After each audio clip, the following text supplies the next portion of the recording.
Oh man, I don't even know if y'all gonna be interested in this video.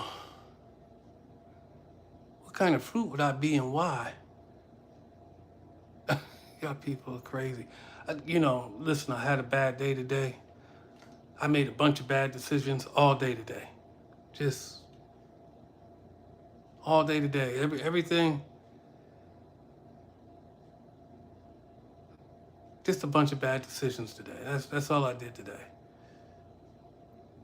And for the most part, there was no reason for it. I didn't have to make them. I just made them. So what's up? So I didn't label this thing. Good evening, Darien. How can I help? I don't know, Siri. You got some money? Don't worry about it. Don't worry about it. So that's the little question and answer section, and because I don't want to do this too long, it's just been a bad day. But I don't.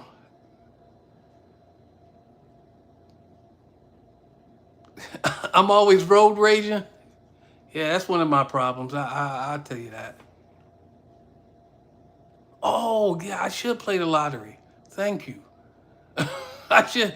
I'd be like, if I could hit Mega Millions, I could just be like done with all this and not even be bothered.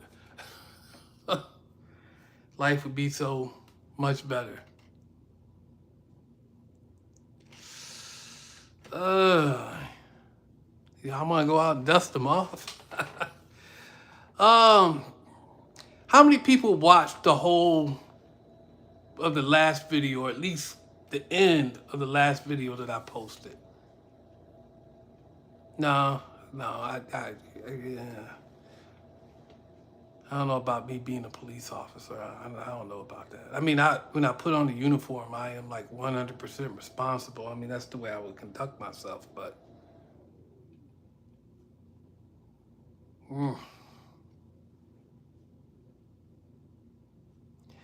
No, I mean, I'm a secure courier. I don't need to taser anybody. I mean, if you really, no, not the Audi one. No, no. The video for a warrant for my arrest. How many people made it to the end of that? A potato farmer. I am gaining weight. I mean, I weigh like 233 pounds, I think, which is like freaking ridiculous. Yeah, the one back in the mall. That's the last video. Did you see that one? I mean, how many people made it to the end? I mean, I could look at the analytics, but no, I don't have any warrants, man.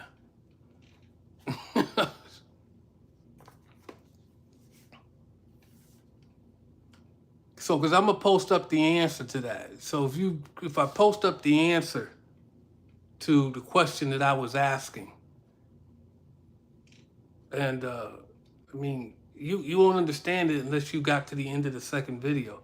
And I make these videos longer because you always said you wanted long form videos. Originally, that video was 41 minutes long, and I thought that was just maybe too much.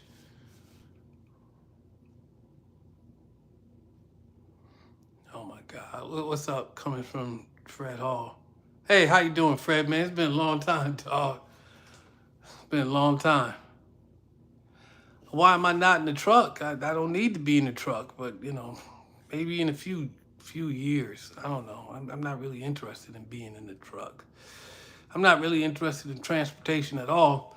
But we talking about like this channel. I mean, I can talk to you about transportation and all the problems with people coming into it, thinking they knowing what they doing and they don't. I mean, I talked to some cats who said he talked to some people who are doing something similar to what I'm doing, saying it's a wife and husband type thing, and she works at part time and he works at full time, and they made over $100,000, with the both of them. But how many miles did it take them to get this $100,000? I mean, if they drove 200,000 miles to get $100,000, I mean, they ain't making no money. Not really. But can't convince people of that. So I don't know. I know I keep closing my eyes. Leave me alone. Um,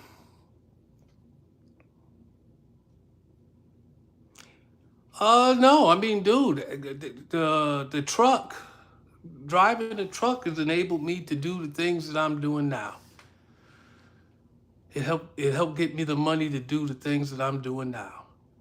Uh, this is actually, in some ways, a little less lucrative because there's a whole lot of overhead. And when I was driving a company truck, I didn't have any overhead. Why am I single? Because I ain't even thinking about it for the most part. Man, there's a leasing agent at this apartment complex that is so, man, that's a good looking woman. I mean, she's not a 10, but man, that's a good looking woman. And she presents herself well. And man, she is just wow. I mean, wow. I know one time she told me, you got my never mind what she told me. The woman is just wow. That's all I can tell you. Like, the way she presents herself, that's the kind of woman that you might want to marry. So there's that. And as people come and people go, see you later. I'm not telling you what she told me. You want action. Okay, Mr. Perez, if you want action, go watch some of my other videos. Yeah, I'm sure it's a woman.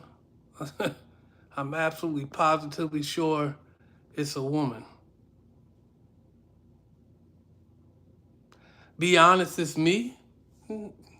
That's why I'm single. Yeah, my mom's still alive. I don't know if it's me. I'm not. You got to be out there looking for stuff. I'm not really looking for anything. So, and these lives don't really mean that much as people come and go. But if you got some questions about the channel, because there's always new viewers, I answer the questions. That's why I do this.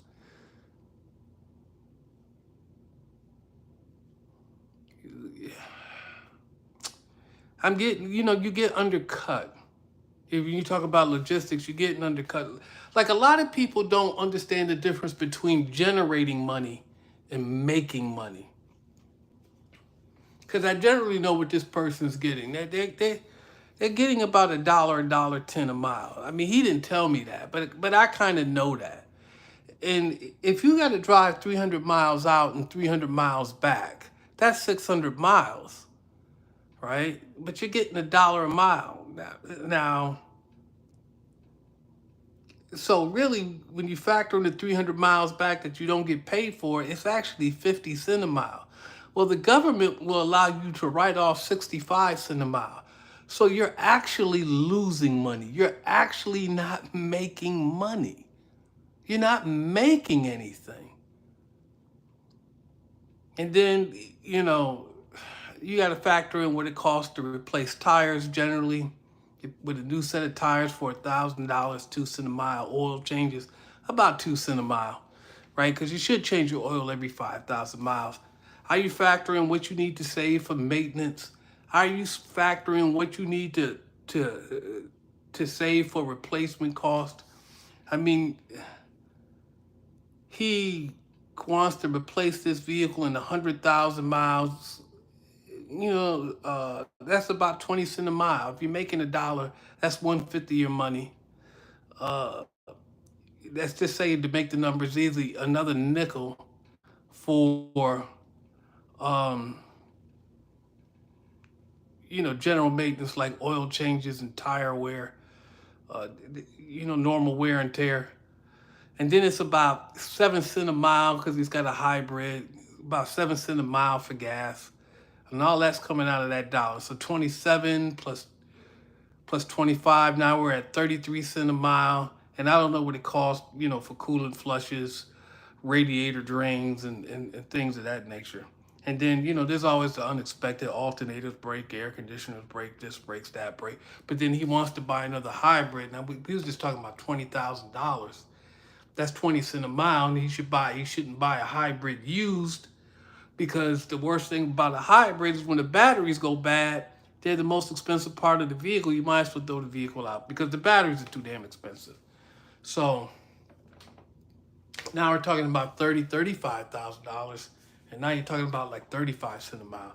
Like, people get into this and don't really realize how much overhead it is, and you're generating money, but you're just not making any money. So, and I make money. I generally make money. I don't lose money on most of the things that I do. So I don't know. No, I'm not talking about my mini. I don't. I'm not talking about my mini. I'm talking about people working out of their. No, you should get a transmission drain. You should get a coolant flush. You doing 270 mile, but we're not talking tractor trailers, dog. We're talking basically courier work. And most places don't pay you by the mile. Most places give you a cut of whatever it is that you're delivering, which is one of the reasons why I don't work for most courier companies. I won't work for them because they can tell you anything, but and then they don't tell you up front, and so you can't even determine how much money you're making. Everything's a guess. Yeah, I mean, dude, I don't make a lot of money off of YouTube. Yeah, I never set it up to be that way. That's why you don't see ads. Yeah, like people say I don't run ads. Just ads on some of these videos, and some of these videos they're not. That's out of my control. I'll run an ad at the beginning and an ad at the end. But I don't run any ads in the middle because it just takes away from the experience. And I didn't set it up to make money. And so I didn't want to take anything from the experience, because one of the things that I hate when I watch YouTube is somebody runs an ad or two right in the middle of the freaking video. And then it's not even well placed. So, nah, I don't do that. I don't do that to you.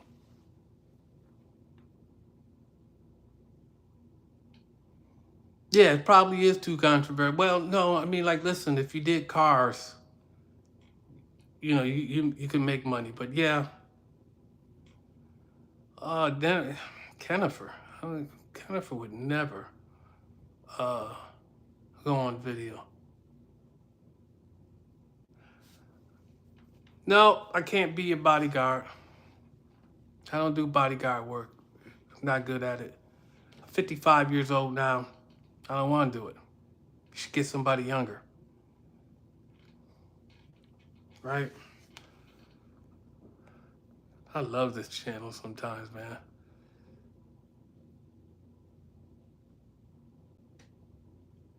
I'm not in a mansion.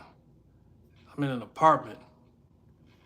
And right next to me, can't see it, I got a whole stack of tires from one of my cars, and then a spare, and then a rim.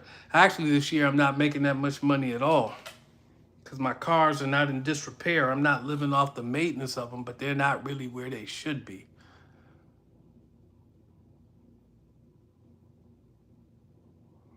I don't think I'm popular, John. I don't think I'm popular at all. I work with a courier company, so I don't have any of my own contracts. Um, I just negotiated a rate with the courier company. And I can't move it up. I need the volume. I'm not getting the volume.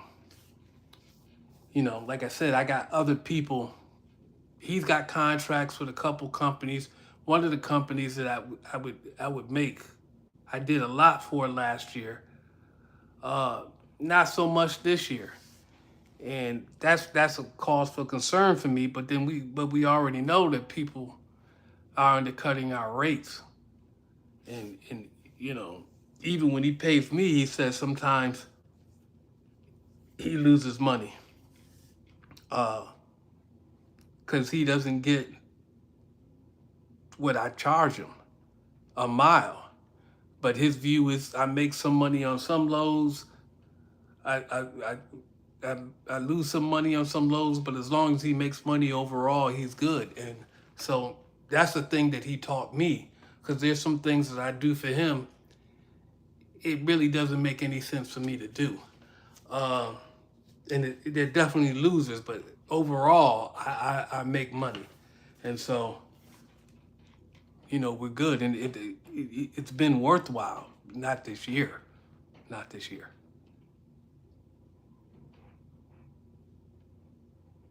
I mean, what do you mean? What can I give you?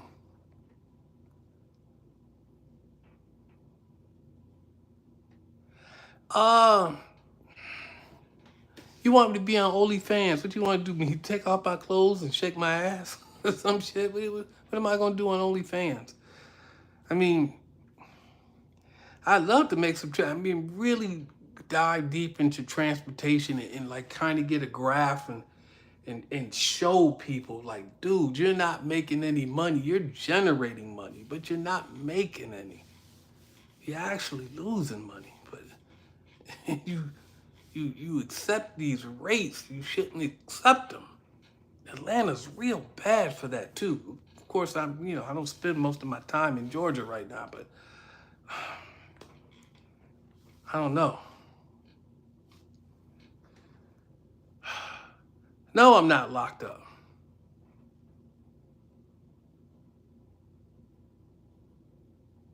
No, I don't keep in touch with Fred and his siblings at all. So I don't even know what's going on with Fred and his siblings.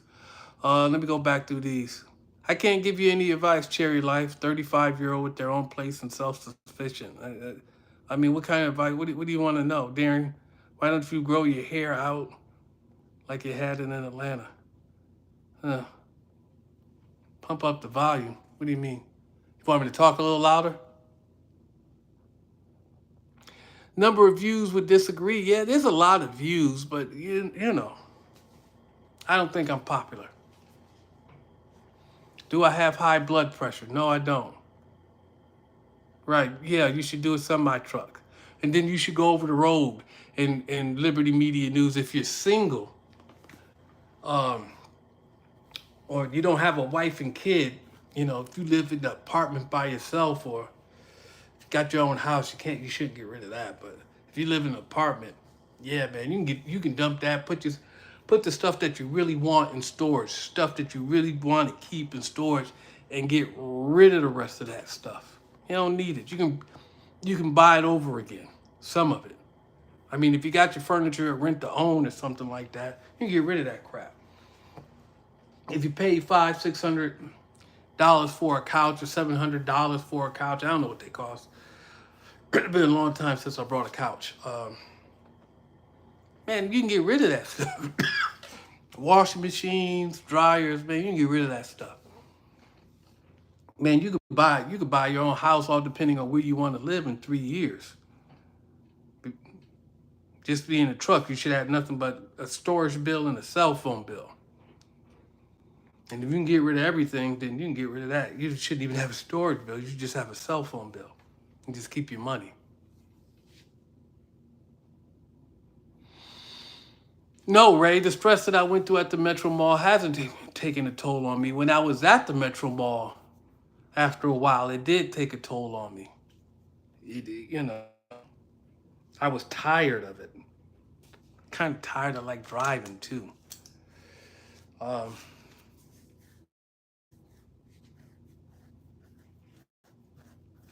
yeah, yeah, it did take a toll on me. Made me more profane, made me more assertive. Some would say aggressive, a little less patient than I should be. But I was dealing with the same people every day.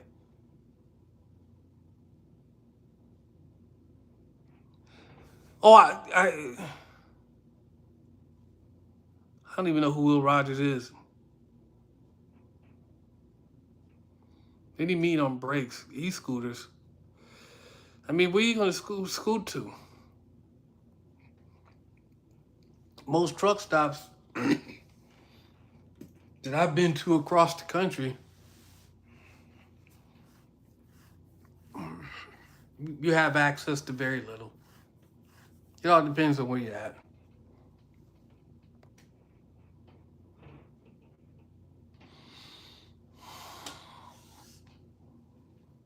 I don't know if Rick was running a prostitution ring.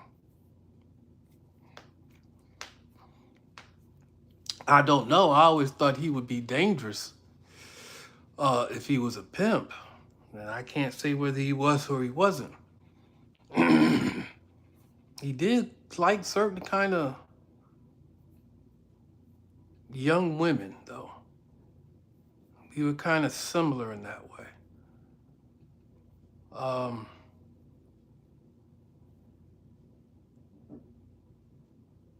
no, I couldn't tell you.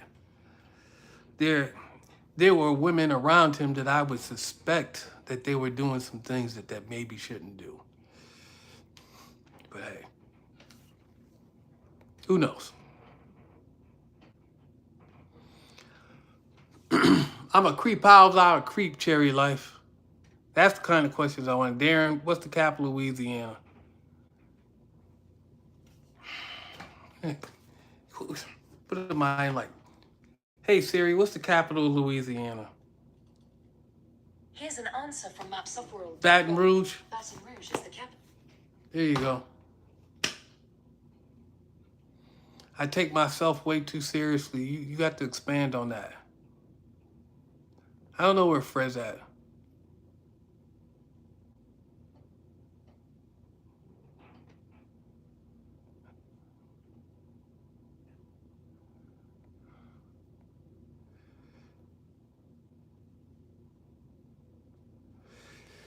Uh, what do you mean, like by a logistics? I should get a logistics position. Like what? What up, Devin? Was I ever beat up at the Metro Mall? No, but that thing where people thought I got beat up, if you want to say I lost that fight, okay. You can say that. But did I get beat up? No. Even from that, I got a few scratches, but can't say that I got beat up.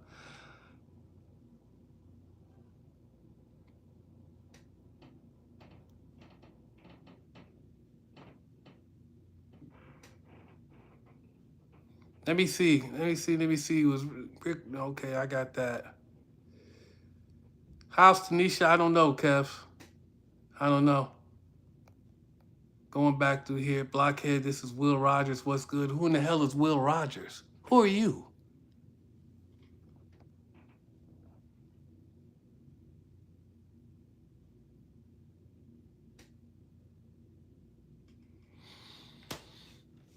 No, I don't remember that. I told you to take it to court. What's the worst thing that happened to me while I was working at the Metro Mall? I got arrested? That's about the worst thing that happened.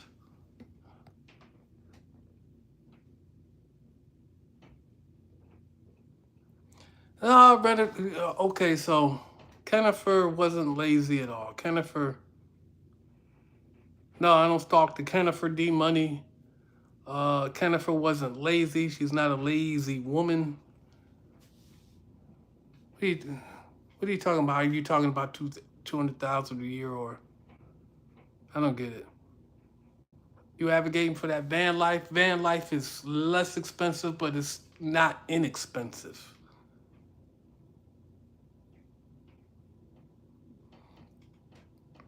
I can be a stunt man. You people like say some of the craziest shit to me. Oh, I don't know. I mean, that's what I'm doing. I mean, I'm transportation. It's logistics. I mean, I'm driving a car. I'm driving a van.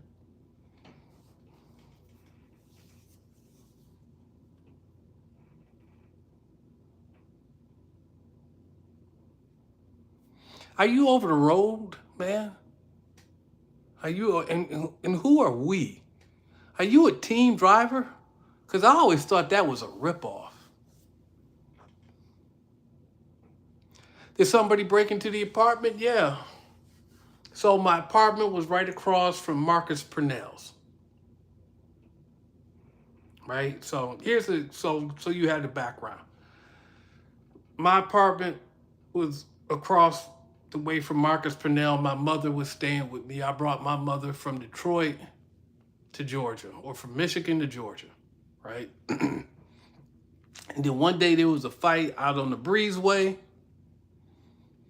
and I told him, nah, y'all can't do that, yada, yada, yada. And he was like, you can't tell me what to do, blah, blah, blah, blah, blah. And I told him, you're going to have to stop that, you know. In any event, he didn't think I could do some things that I could do. So I told him, okay, I'll show you what I can do. And I went ahead and got him evicted. So I got Marcus Purnell evicted from his apartment. That's what I did. And then some people that he knew, I believe, broke into my apartment. I don't think he did it himself. And they stole some stuff. An Annex A3000, a couple of computers, a commercial grade Panasonic plasma panel. Yeah, a couple of computers.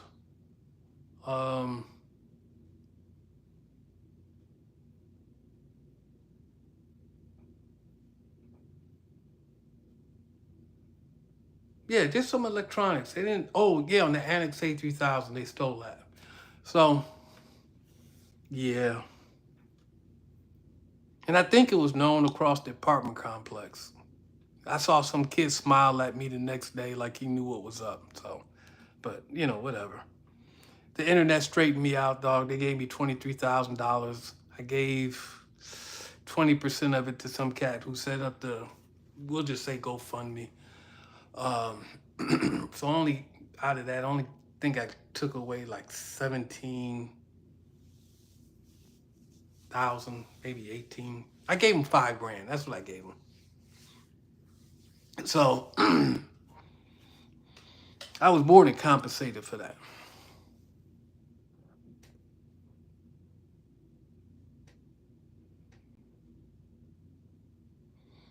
Her manager was Tom Walton. That name literally means nothing to me. Who's lying? Why you say I'm lying, D-Money? Eye for an eye? Kennifer copied my key? Yeah, okay.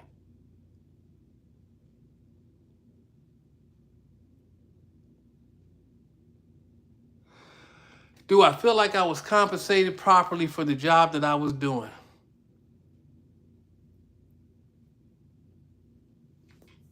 Because of YouTube, yes. Because of YouTube, yeah. Without YouTube, no.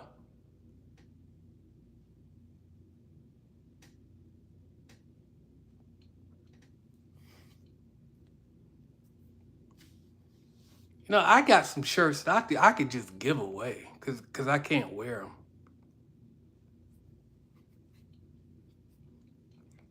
Do you remember when the girl's hair caught on fire? Yeah, I kind of remember that. I mean, I never got a chance to see it. So,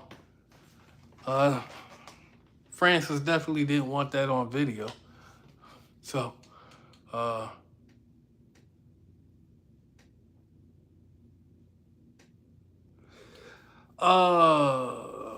internet gave me $23,000. Somebody set up a GoFundMe, and that's what we'll call it because I don't know the name of it, what it is now. And you know, the internet gave me $23,000. Wanted me to buy some more equipment so I could have better equipment. And that's, you know, for the most part, that's what I actually did with the money.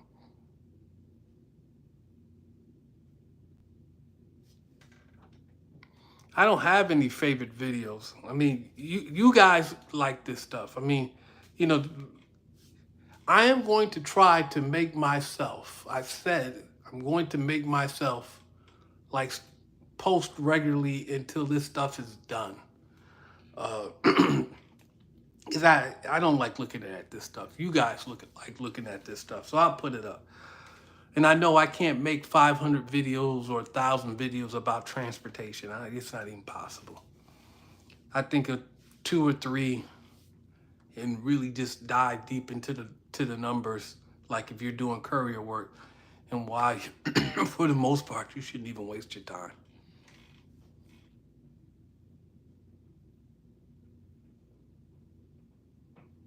I didn't slap anybody's wig off. What are you talking about? Yeah, I mean, whatever comes in from YouTube comes in from YouTube. Y'all act like it's like a ton of money. I promise you it's not a ton of money. Because if I was making a ton of money on YouTube, the one thing I wouldn't be doing is working, like, at all. Like, YouTube would be all that I did. And that's not the case.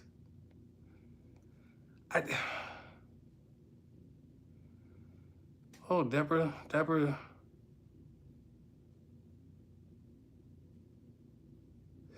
Am I happy at where I'm at in life? I tell you, man, I'm for the most part, I'm out here by myself. So the answer is, I mean, I guess the short answer is no. But then I didn't have any plans. So I didn't make any plans. So I'm just kind of living. I mean, it's something that I want to do. I think it's time that I'm old enough. I think it's time that I should buy a house. But will I buy a house in in Atlanta? Probably not. They're too damn expensive. I'll probably end up leaving Georgia, going to someplace else.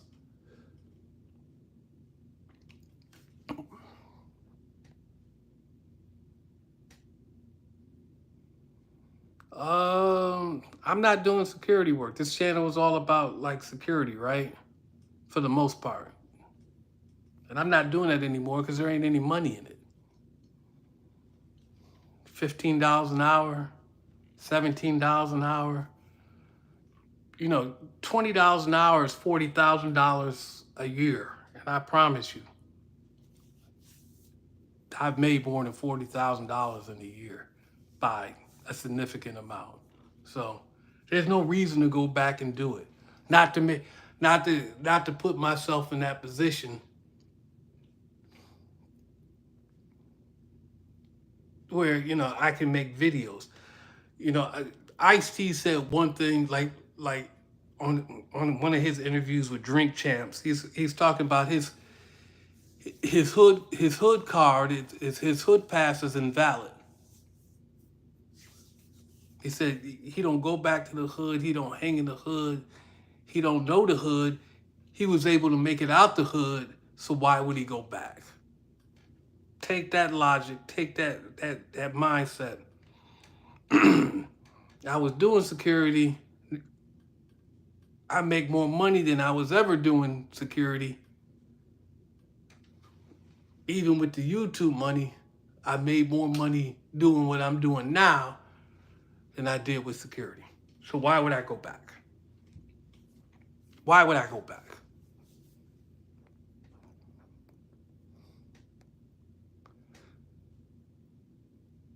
I haven't smoked weed since I was like 11 years old. So,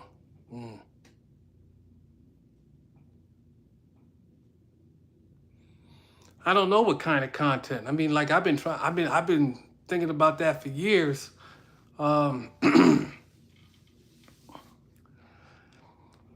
I be trying to give people some information, but you know, the only way to give good people information is, you know, you really got to talk about yourself.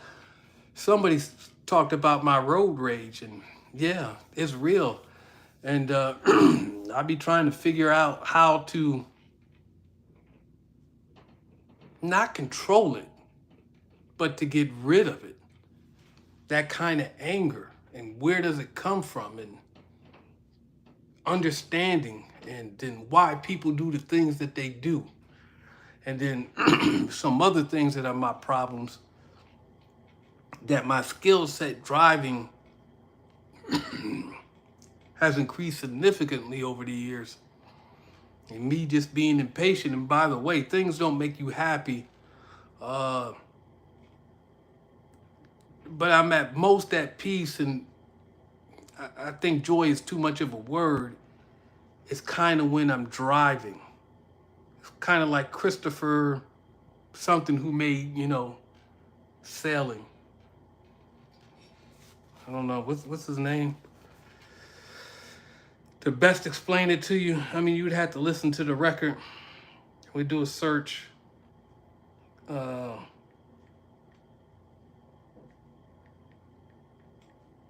I think Christopher Cross, his name's, and the name of the record is Sailing. You know, find that record, listen to it, and that will explain to you kind of where I'm at when I'm driving. And then the thing about driving that I don't understand is people will inconvenience you instead of inconveniencing themselves. And these are people who complain about other people not being polite and kind and courteous and all off the wall, but you inconvenience everybody. You choose you over everybody else, and then get mad when somebody else choose themselves over you. I don't know. I ain't got to, y'all just getting on my nerves.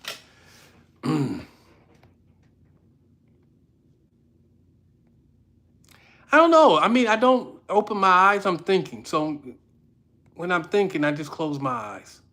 No, not Christopher Kitchens. Christopher Cross. The name of the record is Selling.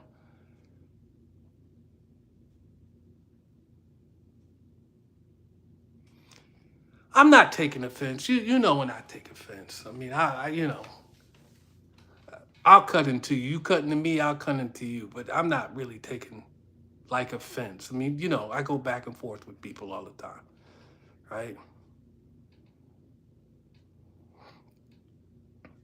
No, I don't have any problems with any of the jobs that I did and the way that I did them. I have no problems. I could always do things better, but I have no problems with what I did. I don't think anybody's 100% good. I don't think anybody's 100% bad. But I don't think I did a bad job at all. And people can tell me I couldn't do this, or you can't do that. You're bad. You're this, or you're that. I may go back and forth with them, but ultimately, I don't pay them any attention. Columbus, what's Columbus? No, there's no updates on Fred Smith. Xanax. What are you talking about, Xanax? Chew gum, it helps.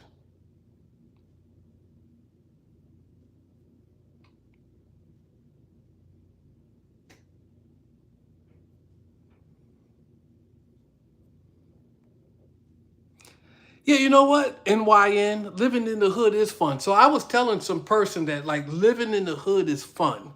The hood is fun. There's always calamity and commotion and shit that just it's distracting. It can be entertaining. Who's that chick that made Pound Town? That's freaking stupid ass record. Um and she was talking about how she like hood dudes, they're fun, they're entertaining. It's always something to do. Let's get into a fight. Let's do this. Let's do that. But everybody looks at the upside. I mean, that aspect of it, but don't look at the downside of it. Like, where are you going with that? Where's that going to get you? It's like my anger. Where is that going to get me? Because when you go out into the rest of the world, we're not talking beyond the hood.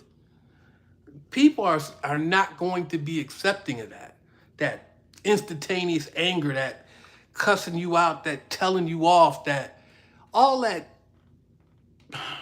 for the lack of a better word, rigmarole, uh, all that calamity and nonsense, and it's not going to serve you.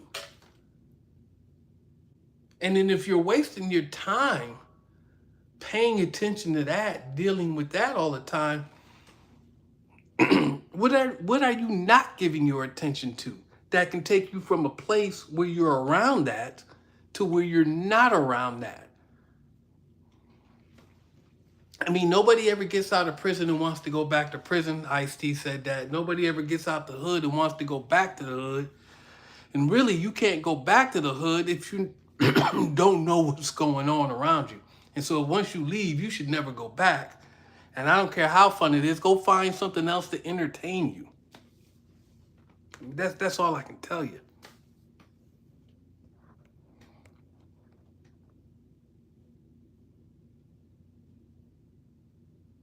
Why are we talking about Kenneth? When they get shot, they got to go tell the police. Ain't nobody got to go tell the police. Fred got shot, he didn't tell the police. You ain't got to tell them nothing if you don't want to. How do I respond? Well, it all depends if where my head is that day. I think in the beginning, uh, it would agitate me a little bit, and then days I'm not doing well, it would aggravate me. Until one day I realized that don't nobody who watched this channel really know me, because it used to do the same thing to Tanisha when she would read the comments, and I had to tell her, like, Tanisha, these people don't actually know you. So it don't make a difference what they say. They don't know you. It shouldn't bother you that way. And so now I know what I did, and and hopefully some of the things that I said to people and I say to people will actually help them. I mean, if I was going to do a channel, but I don't think I really know enough, I think I can only talk to a certain constituency of people. I don't want to say self-help, but I would just call it, some form of enlightenment. Others would call it advice, but I don't give advice. I give you information, and then you can do with it what you want. I know one person, it's funny because she works security now. And she wasn't in that many videos at the Metro Mall, but she worked security now. And I just like, wow, she's working security. Oh, that's rich. That's crazy. I'm not gonna give you her name. Don't even ask.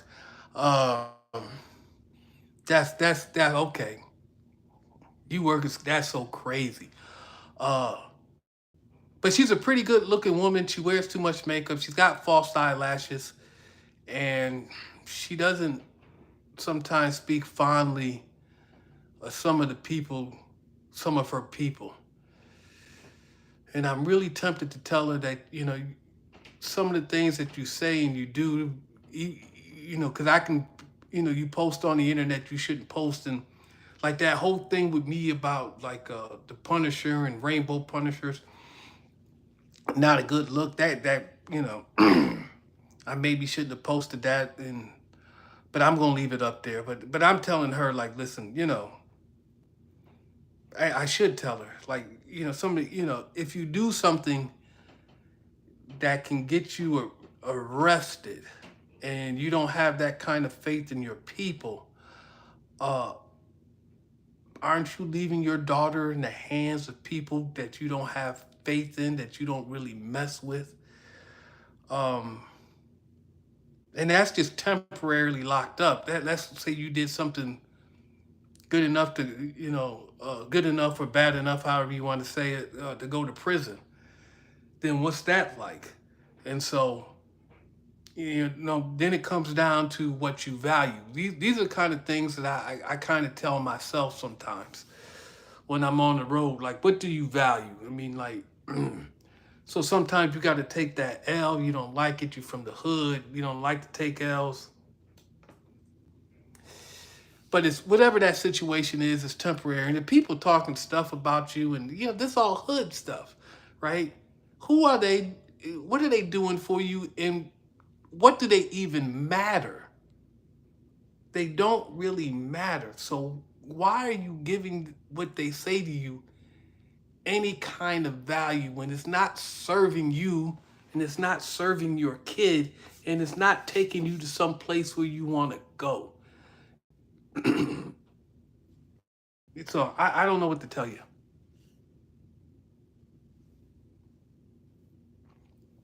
Yeah, sometimes you got to take an L. No, I don't think McFarlane was crooked. I don't, I think he just, he had been, McFarlane had been NYPD. So this was APD was his second police career because he already retired from NYPD. He was just like tired, probably. He didn't want to be bothered. He didn't want to do more than what he had to do. Just go to work, do no more than what I had to do, collect a check. That's it. I thought that of all the police down there, but definitely when I first got down there, yeah, just do as little as you have to do, collect your check, go home. Because, this stuff right here is just crazy. And these people, don't get worked up over it.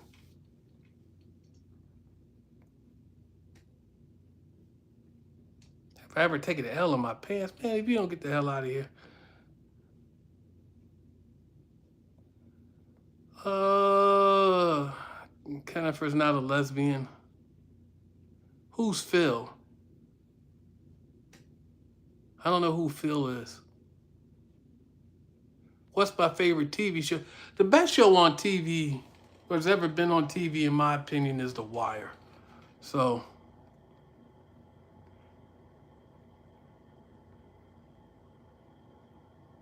she barely, Kennifer escaped. What? Lost the plot. There is no plot.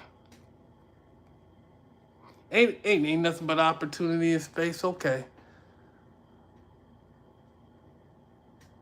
How come you're absent and you in Samara's life? Why would I be in Samara's life? I don't know where Frank and Tanisha is. Kennifer was built like a pencil. Y'all people be trying, but I like skinny women, so that doesn't mean anything to me.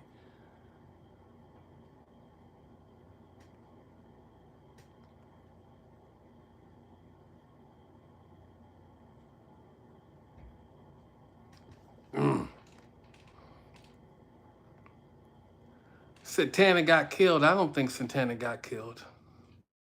I'll look it up, but I don't think that's the case.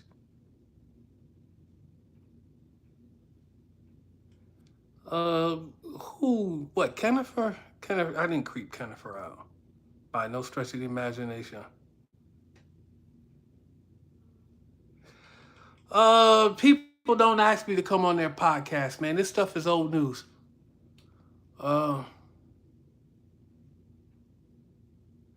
I never slapped anybody's wig off their head. What are you talking about? You thought I was screaming from prison? That's crazy. Was I jealous of Gerald? Why would I be jealous of Gerald?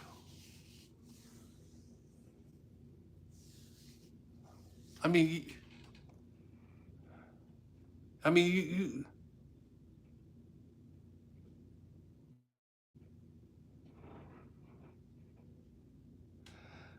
do I have any vices? Yeah, I drive too fast. That's it. I drive too fast. For America.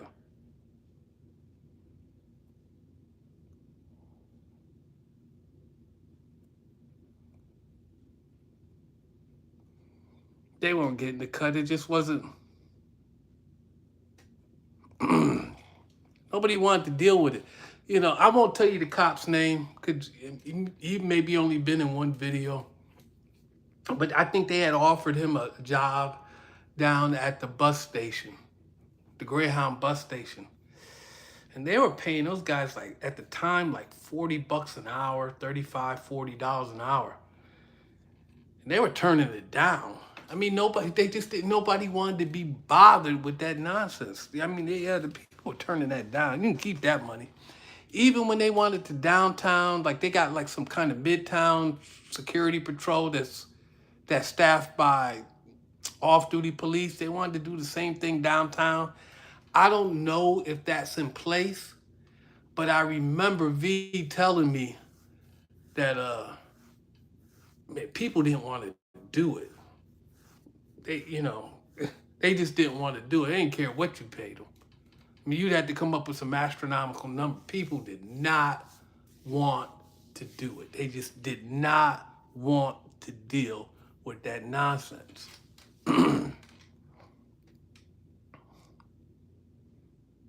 That Atlanta bus station is wild. I mean, there's a lot of stuff, and you don't want to deal with it. And that's probably like when I was at the Metro Mall, and I've said this before in these lives, in the beginning, cops would walk through. So if I got there on January 25th, they were there February, maybe part of March, they were walking through. And by the middle of March, definitely by the middle of March, if not before, they wasn't walking through as much because I could handle the situation. So they didn't have to deal with the nonsense. I was dealing with the nonsense. I remember one off-duty cop was downtown and Georgia Power was doing something, and it was me and Martin was security across the street, and I was security at the time, or maybe I had upgraded to mall manager. And he said, I can't believe that they let you two guys control this block. Now, he wasn't talking about the knuckleheads on the street. He was talking about the police. Because for the most part, we were, I don't like the word. Well, let's change the word. We were kind of just watching out, watching out for the whole block. Me more than him, but he couldn't believe that the APD just had like abdicated that responsibility to us. I mean, that was his opinion. So, whatever.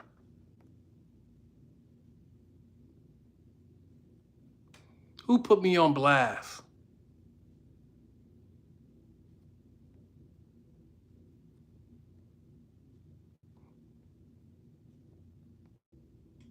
And there's more.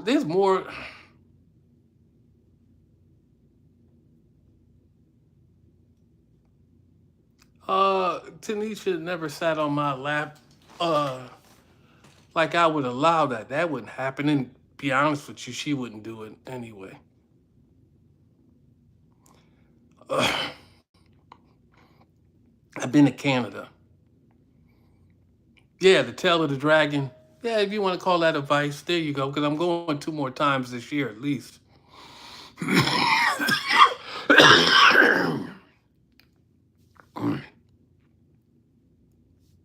I don't have any kids, so I don't know what to tell you.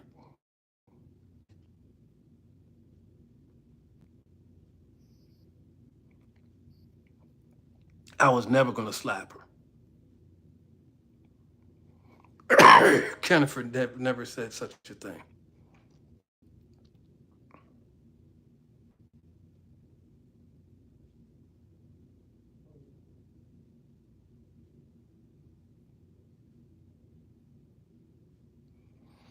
I'm just posting the stuff that I had. Whether it makes money, whether it does this, whether it does that.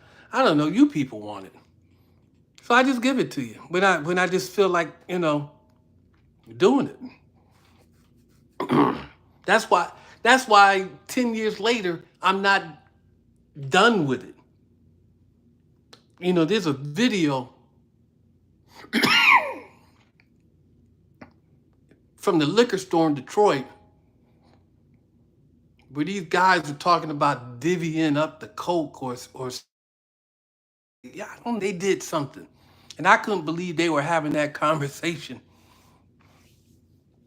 about this coke or this person that they stole from, talking about, and they held that conversation right in front of me with the camera on, and I'm like, I just didn't save it. I don't remember what day it happened, so I would have to watch all that video, and I'm like, I don't want to do that. There's a video I won't show you probably for another 5-6 years. That happened in Metro Detroit, where I thought I was legitimately gonna have to shoot some people, and then I thought it just, it wasn't worth the problem, and just let me walk away from this because I don't have to do this. So it was the right decision too, because I didn't have to do it. That's what I did. But I won't show you that video for another couple of years. So there's that. Somebody gave me £5. Good looking, because it's worth more than $1. Who gave me the most hell at the mall? Initially, probably Fred. And then, man, I can't even remember his name. Rock with the dreads. And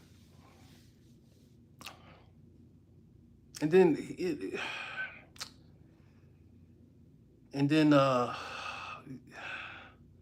Yolanda Smith. She just kept coming into the mall. But yeah, initially Fred was a problem initially, and then he became less of a problem.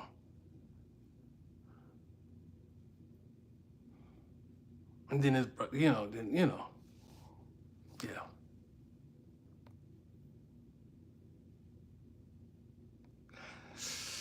I think I think Fred hated me. I didn't hate Fred. I think initially he hated me, but I didn't hate Fred. I just viewed him as somebody who needed to go. But I didn't hate him. There's people I disliked far more than Fred. I mean, like Santana. I disliked him quite a bit at the time. He's not, is he, something happened to that part of the hard drive. I could see his face. I can't remember his name. There's a picture. I got a picture of him, but I don't have his name.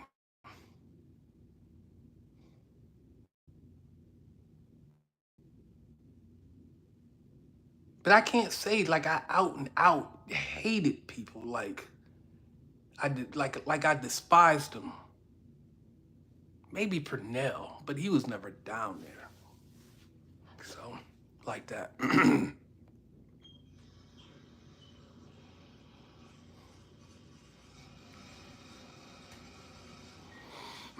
I don't know if Rick could have taken me in a fight. I mean, I don't think that way. I think like this person's a problem. They're more skilled than me, and after that, but other than that,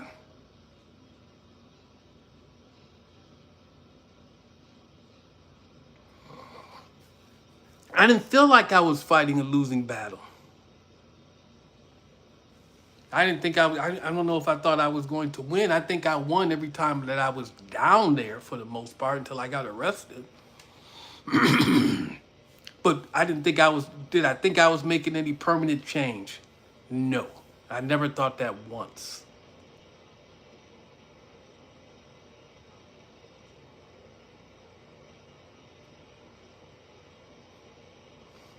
I don't know. Stop telling me stuff. Like, if you're going to tell me something happened to Santana Woodard, you have to give me a link.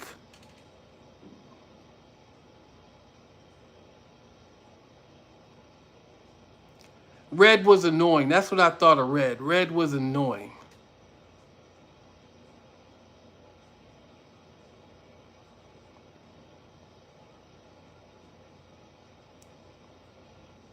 I don't understand that question, off-grid prosperity. What made you think your actions would have any effect on the black community at large? You're gonna have to do better than that. I don't understand that. What top-heavy chick that I was always talking to? I think I know what you're talking about, but if her name's not there, you're not ever going to get it.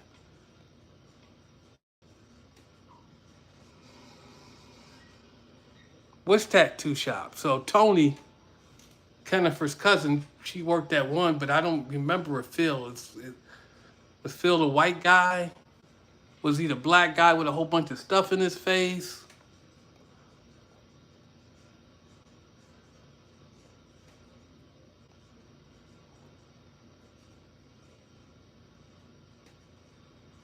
It was a pure delusion or something to prove.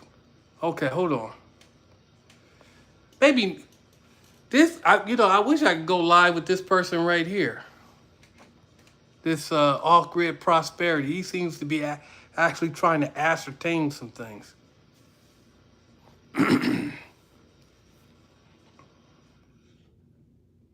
Fred never beat me up.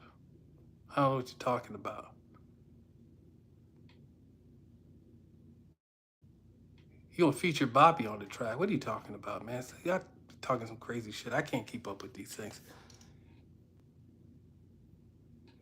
I wasn't having sex. I think Tanisha would be repulsed. She want to have sex with me. She didn't want to touch me. Uh-uh.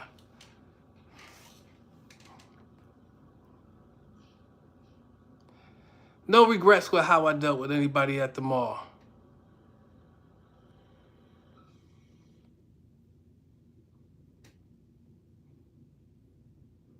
No, Armin Chester didn't used to scare me. He used to scare me at all. Nobody down. The most dangerous people down there, in my opinion, were like a couple of the vendors. All the hood boys out on the street, I didn't really consider them that dangerous at all. Not even after Marcus, not Purnell. What is Marcus's last name? I can see his face. Even after he pulled a gun on me. Marcus Tolbert. Yeah. I didn't even consider him all that dangerous. And he pulled the gun on me, and then he put it back in his pocket when I turned around. So, probably would have had to shoot Rock. That would have probably been necessary if we got into an altercation. Yeah, I kind of felt that. So out of Fred, Terry, and Rock would be the one that I would consider the most dangerous. But Sherman Martin was far more skilled than he was. Yeah, so I don't know. I think some of the vendors were more dangerous than the freaking hood dudes. No, I wasn't scared of Piney. I know that wasn't a good look for Rock. I mean, really, it wasn't. I'm repping Virginia is for lovers. That's what I'm repping in this orange.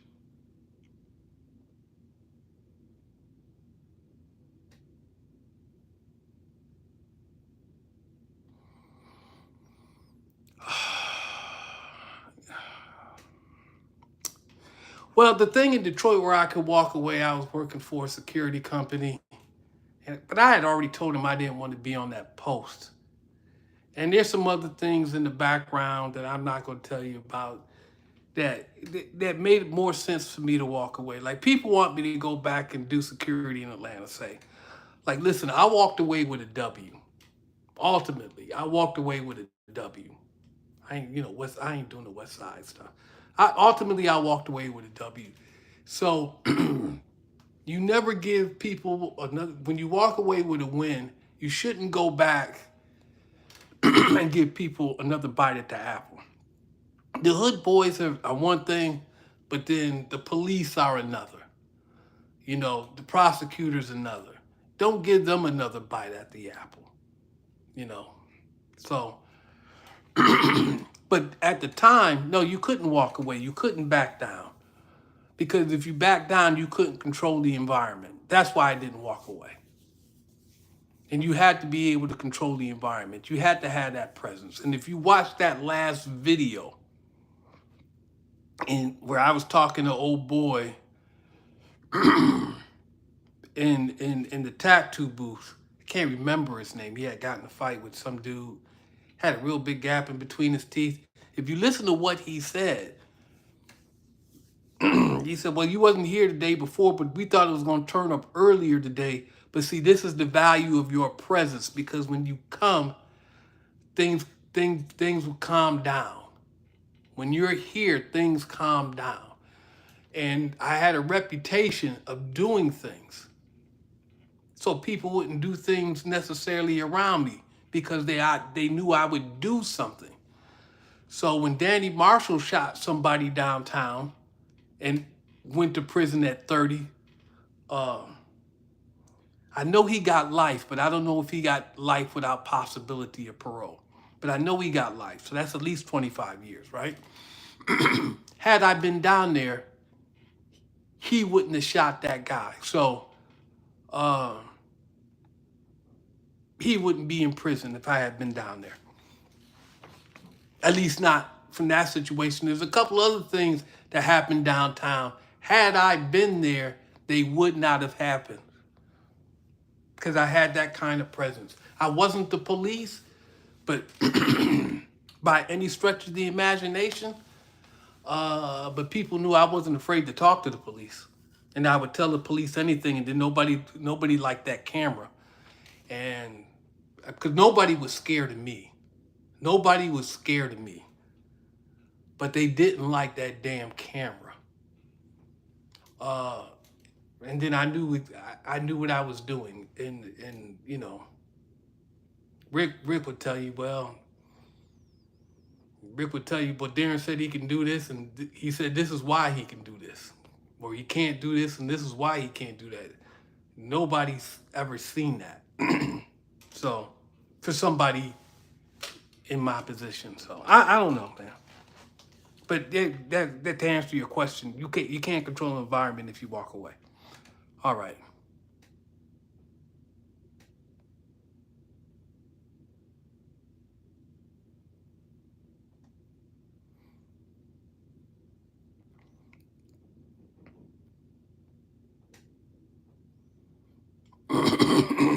No one was scared of me.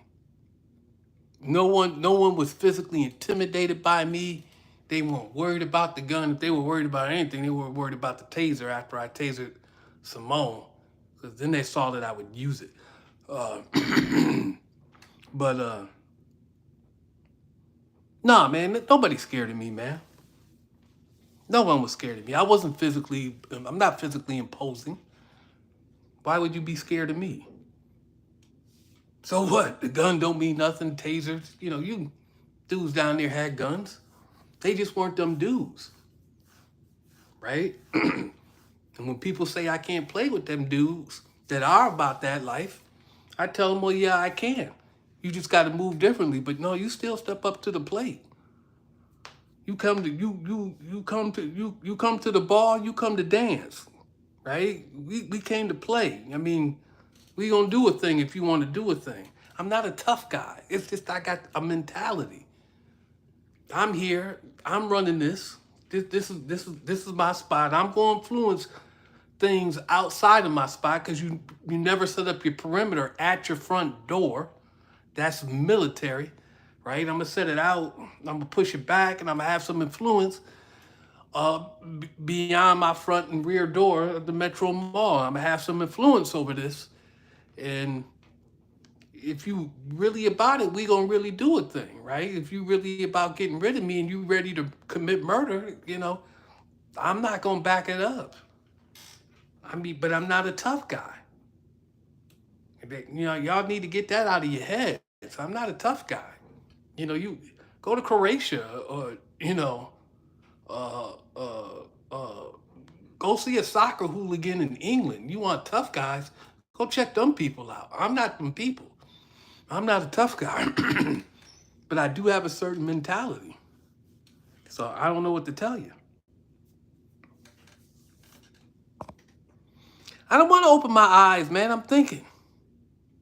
What about Terry Bloodsaw? Well, he died. So I don't know.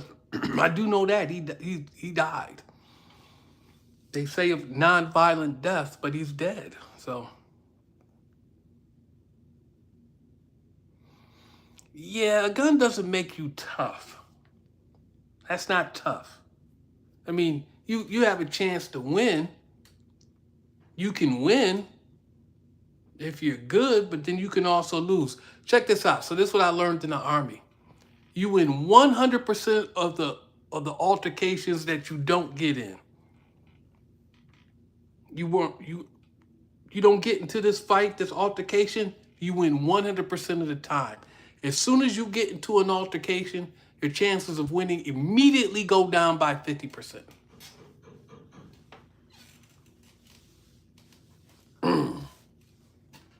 So it doesn't pay to be tough. That's why I say you can be tough and I'll just win. It pays to win.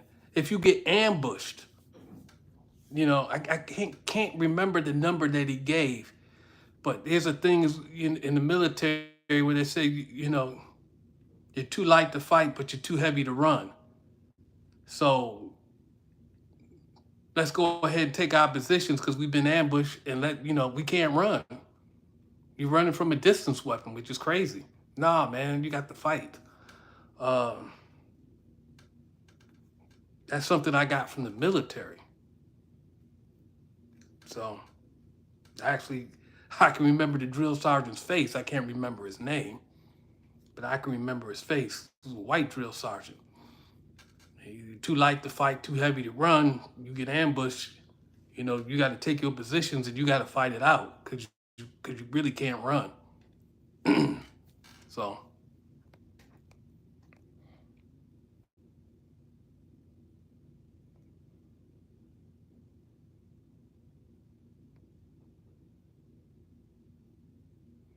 Lamel, you got to ask a better question at Lamel. Sherman Martin. Sherman Martin. And maybe a couple of the African dudes across the way.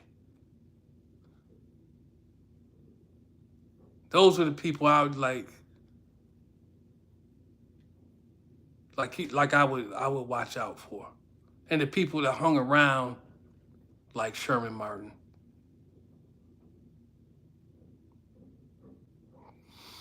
Uh that thing with Santana had the brick. More so than when Marcus Tolbert, pulled the gun. When Santana had the brick and all these people were surrounding me, or that's why I backed myself into a corner so nobody could be behind me. I thought when I tasered Simone, I was really like, shit, there's a lot of fucking people around me. Like there's people in front of me, there's people on the side of me, there's people behind me.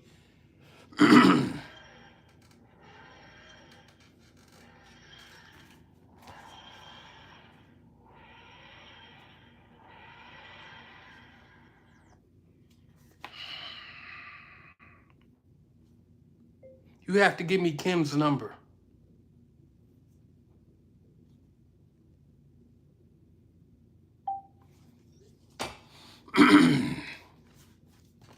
So,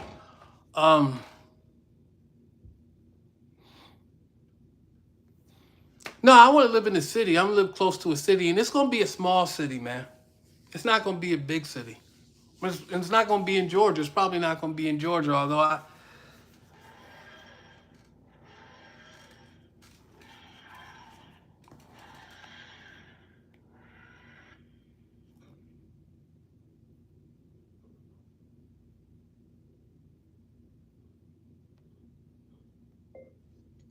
Okay,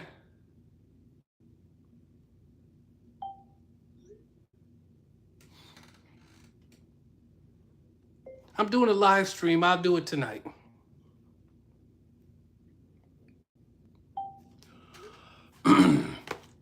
Well, they said he pulled the BB gun. I always question that, and it wasn't Marcus Purnell. It was Marcus Tolbert, and I always question that. I'm old as hell now. Well, I'm 55 years old. Stupid.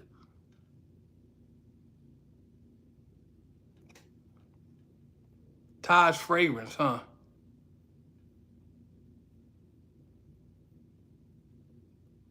I'm like Doctor Who. I'm nothing like Doctor Who.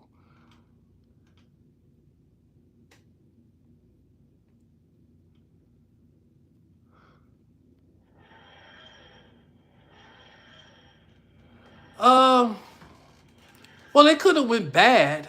I mean, but they just weren't those dudes. If I felt like they were those people,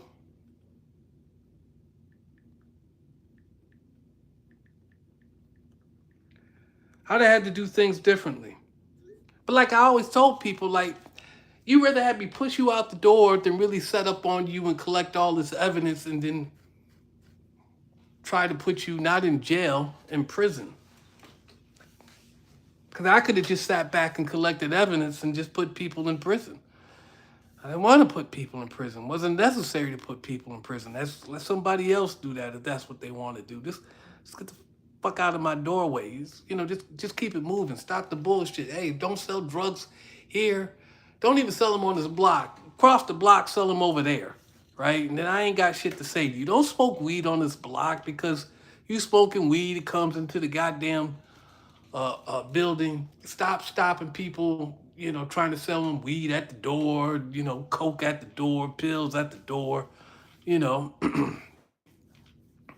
These people in here can't make any money. Stop trying to con them with the shell game. Stop, all this shit, man.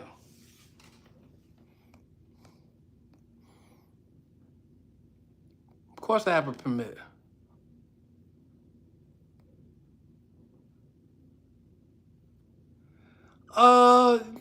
No, you wouldn't tase somebody every day. I mean, if you did all that, no,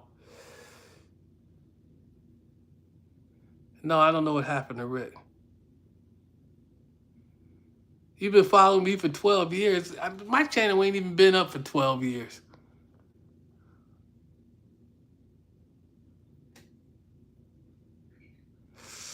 Yeah, I don't think they wanted to do too much. Those people, no, I don't think. I mean,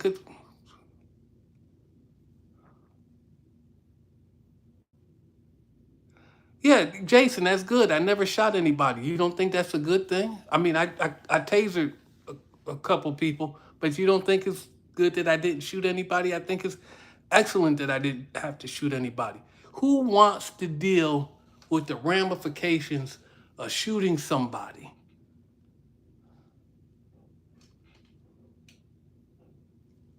I mean, I think in the 90s, to get out of a legal shoot, it could cost you $50,000. Who wants to deal with that? What does shooting somebody do for you? I can tell you right now, there is no upside to murder. And then sinful to P, why go to prison for somebody that you hate? And even in this case where I didn't hate anybody, what's the upside to shooting them? There's a lot of downside, but what's the upside? Because there's nothing that anyone really did there except for maybe Marcus Tolbert. That, and maybe Santana, Marcus Tolbert and Santana, where they may have gotten shot. Now that's different from me drawing my weapon. Gunfights are 1 in tenths of a second, and all those tenths of a second belong to me, not to you. But there is no. That's what the taser was for, so I wouldn't have to shoot you. Because when I first started there, I didn't have one. That's what the taser's for, so I wouldn't have to put a bullet in you, so I wouldn't have to deal with the ramifications of that. There is virtually no upside to shooting somebody unless you absolutely, positively, unequivocally have to. And if you don't have to, I'm going to tell you not to do it. Because all the shit that you're going to have to deal with, you just like, man, god damn. I mean, I shot him and I was right, but god damn. All this stuff that I got to deal with. I mean, they asking me 50 million questions. When you shouldn't talk to police, get a lawyer. But do you have enough money to afford the gun and the bullets? Do you have enough money to afford the goddamn lawyer? right? Because they should be answering all the police questions, right? Yeah, hey, you know. But then you have to spend that money just to get that lawyer to answer all them damn questions. So, and you can't cheap out on the lawyer, so you can't get the best of the best, but you know, you get somebody mid level, $800 an hour, maybe on the low end, $400 an hour. Do you make $400 an hour? I mean, a gun costs. You got a good gun, so maybe it costs you 600. You got good bullets, maybe the bullet costs you 235. Um, or maybe 75 cents, 235 is too much. I mean, when you get a box of 25 rounds for like $30 or some shit like that. So I say a buck and a quarter. I don't know what it is, right? So 600 and a buck and a quarter. You're gonna pay this lawyer. I don't know how many hours. I assume at least a dozen. Shoot him for what? What you getting out of it?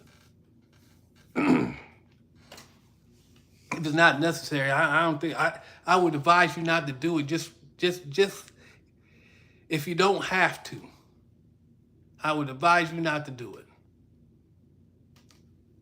Just just from a financial perspective, and not having to deal with all the stress of having a bunch of people that can take away your physical freedom, uh, asking you a bunch of questions that you don't even want to answer, and don't want to pay anybody to answer them for you.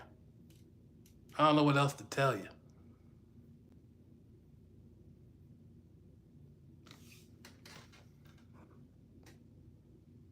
No, I'm not trying to get with Kennifer. Well, I mean, if you had to do what was necessary, I hope you can prove it.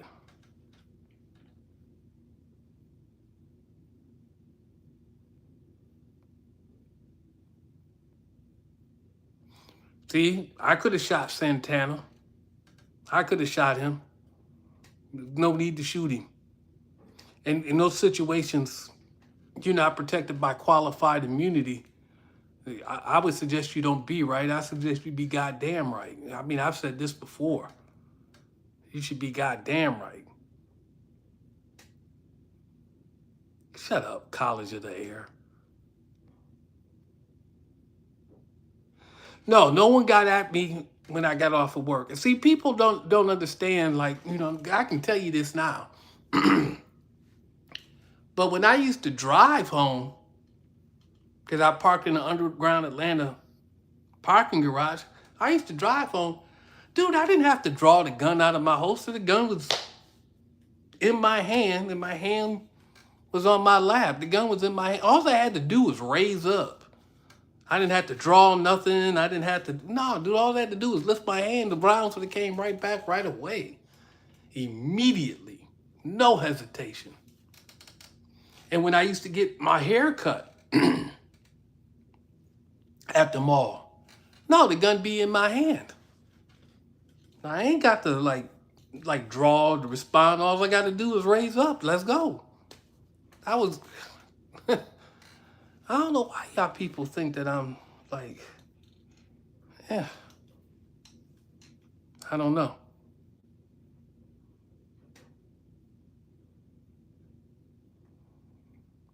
Yeah, Atlanta's off the chain. This whole constitutional carry shit is just, no, I'm not at the mall. What, that Woosa?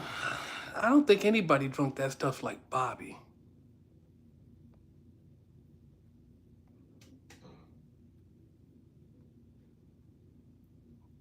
No, I didn't take that bottle.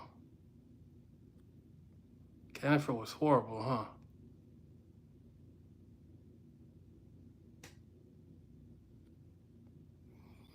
Yeah, these groups you can join for a small monthly fee. Yeah. Nah, that's not going to work out for you. I don't think that's going to work out for you like you think.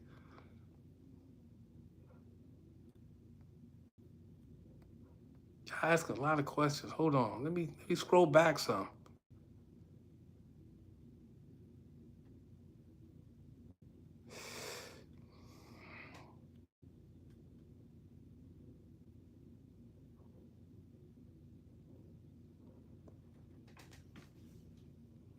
2 verse 1 ain't gonna be nothing but bullets. You're right.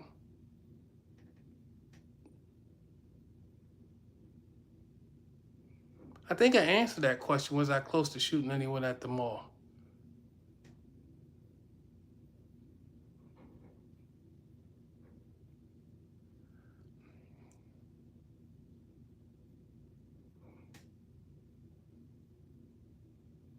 I don't know why they shut down the Metro Mall. Probably wasn't making any money.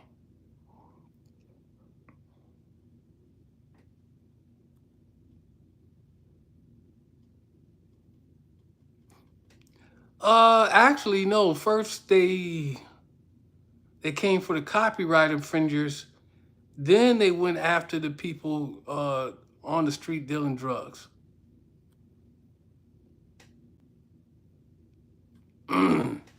It's the other way around.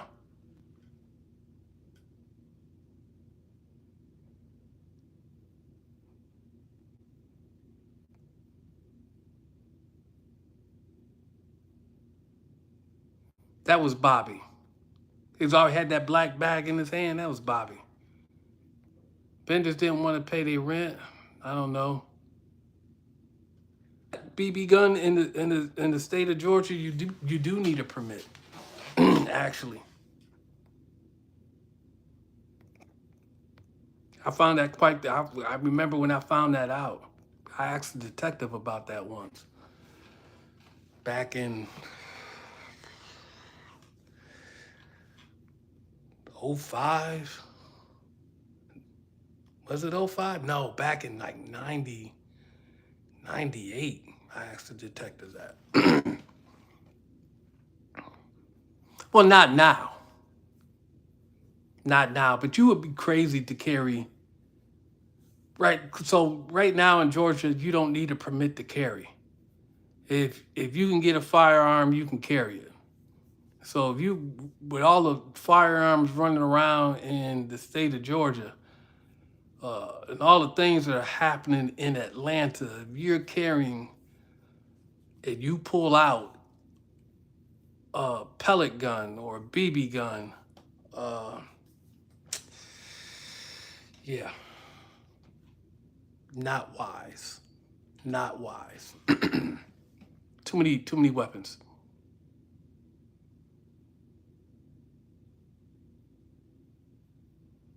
Uh, Trump ain't gonna win in 2024.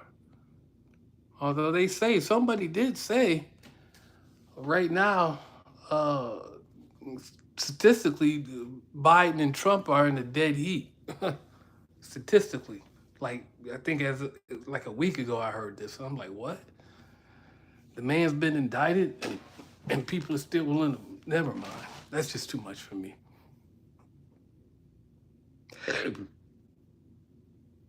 You have to go to the playlist. So you have to go to the Taj Fragrance playlist. It's the only way you're going to be able to see that video. It's in the playlist.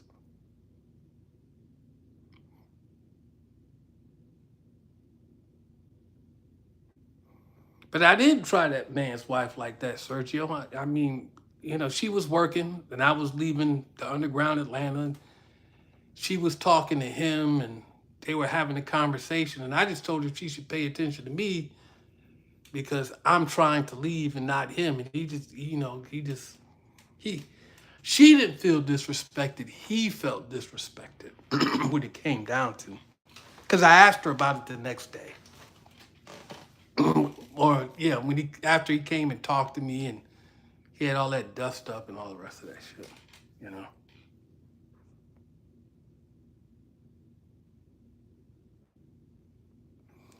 Um, yeah, Memphis picked that weed with probably some crack in it because there's little white specks in it, little white rocks in it. Memphis picked that up. That's who picked that up.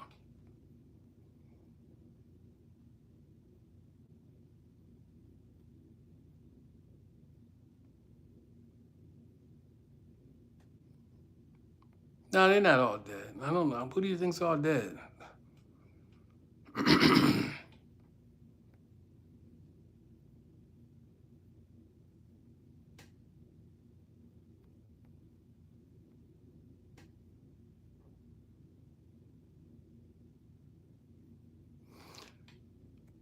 No, I've never come across anybody at the mall since I've been there. No one's apologized for the way they acted.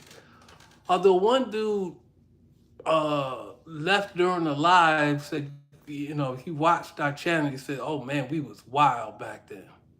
He said we were wild. I don't know which guy it was.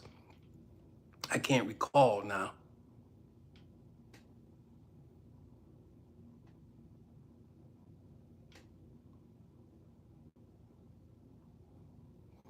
You never see me lie to the police.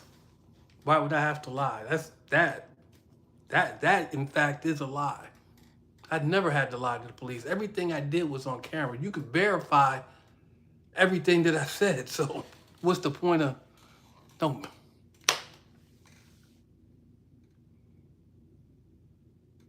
there are no actors. I'm sorry. There are no actors. That's the thing about this channel. There are no actors.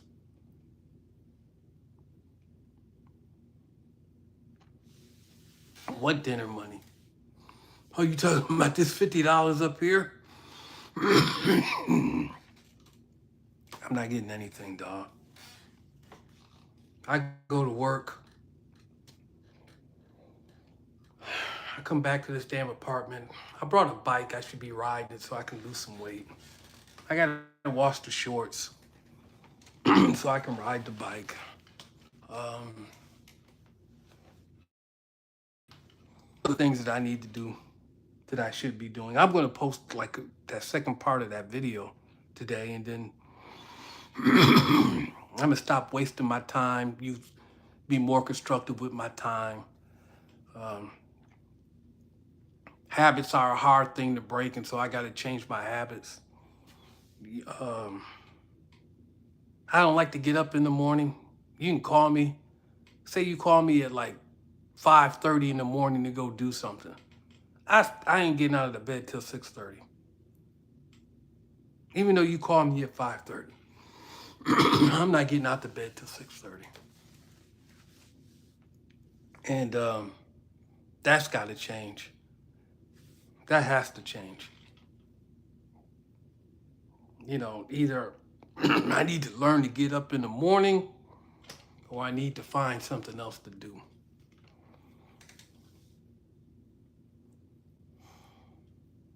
That was the first bad decision I made today.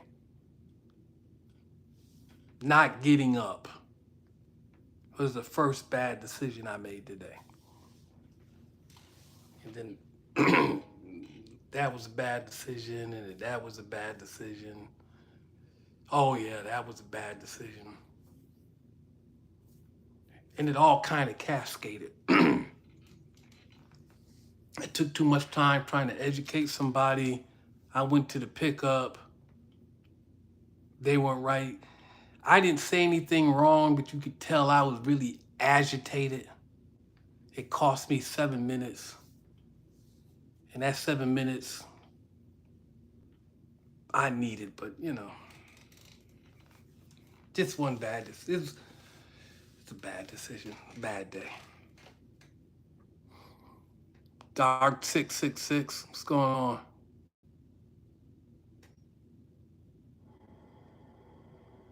Do I have sleep apnea? No, I don't have sleep apnea, but I don't sleep well.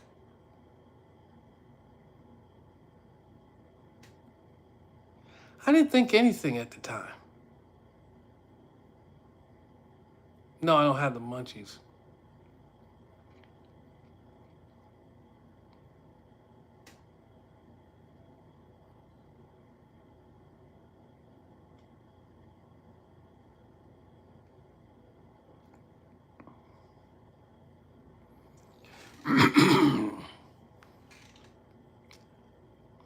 Old boy said he stole that 45. I know Wendell Lowe came back through. He had a box or a little case with him.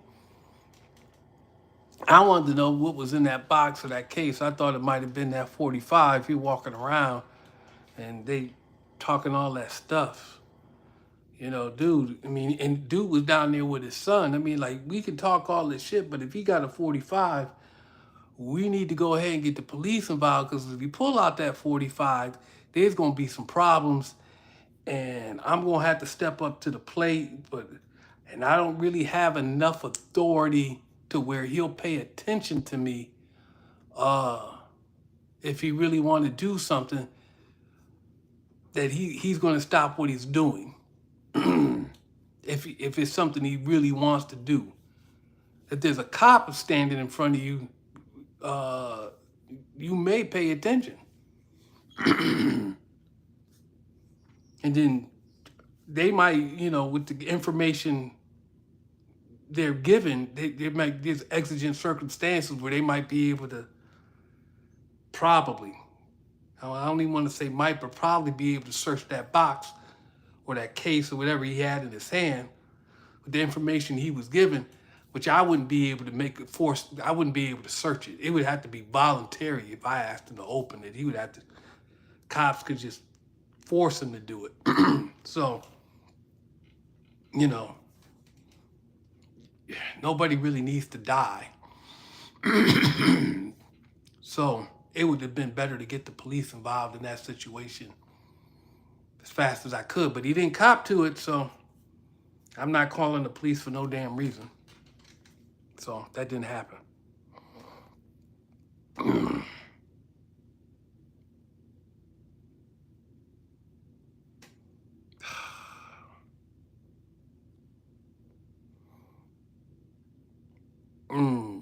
I'm goofy, huh?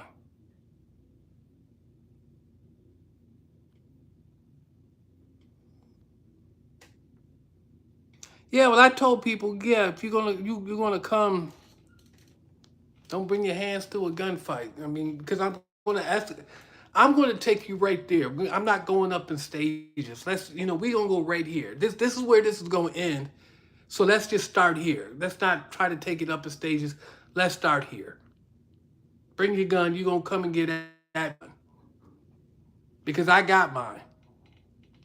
And I know at that time I'm not taking no L's, dog.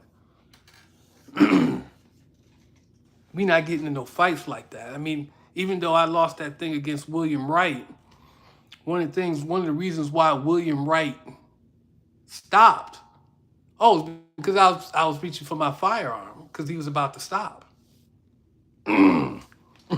So, that's when, and he was like, okay. So, and I was reaching for my firearm because I had brought that new taser in that fucking holster. Taser that came out the holster in the tax lady's booth. Look, because it wasn't on me. Otherwise, I'd have reached for the taser, but it wasn't there. So, no taser, only a gun. I had nothing but bullets. So, hey, I'm so happy it didn't happen. I'm so happy it didn't happen. Really, I'm just like, I'm so happy.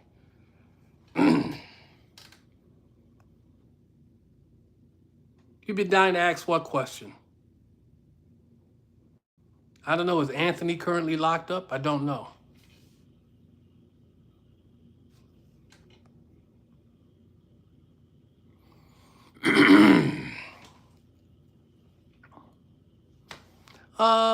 Dude, yeah, none of those dudes were really murderers, so I say they would hesitate. And I don't know what happened with Danny Marshall and why he shot that guy. And I don't know what happened with some of those other people down there and why they got shot. Um, but those weren't those people.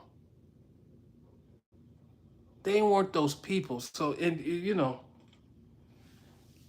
had Danny Marshall taken 10 or 15 seconds to think it through, I'm sure he wouldn't have done it, because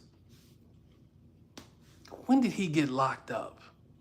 6, 7, 8 years ago? 2016 maybe? It's 2023. You don't think he would take that bullet back? You don't think he would make a different decision? I think he would make a different decision. Those guys have seen people go to prison and catch catch decades. They had seen people go to prison and catch decades. Why would you choose that? You lose focus. You're enraged. Rage doesn't think about the consequences. When you're enraged, you don't think about the consequences of your actions. I had a cousin of mine teach me that. Eric taught me that. When you're enraged, you don't think about the consequences of your actions. You need to slow that situation down. And then,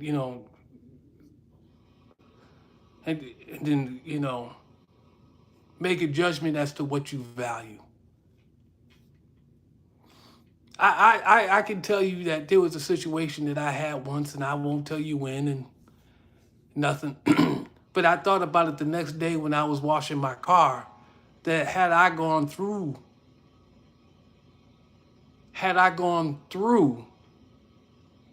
what I was willing to do, I said I wouldn't be standing here washing my car.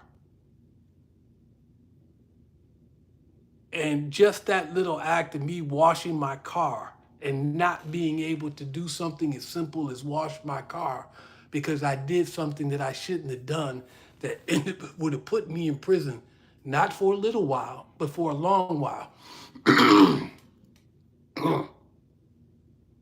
Gave me some clarity. And then, like one of the hood boys said downtown, it's in one of the videos too, it takes 20 seconds to get into, it takes 20 years to get out of.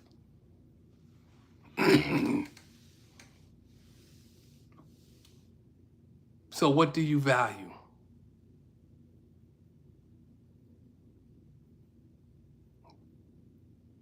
You should ask yourself that question.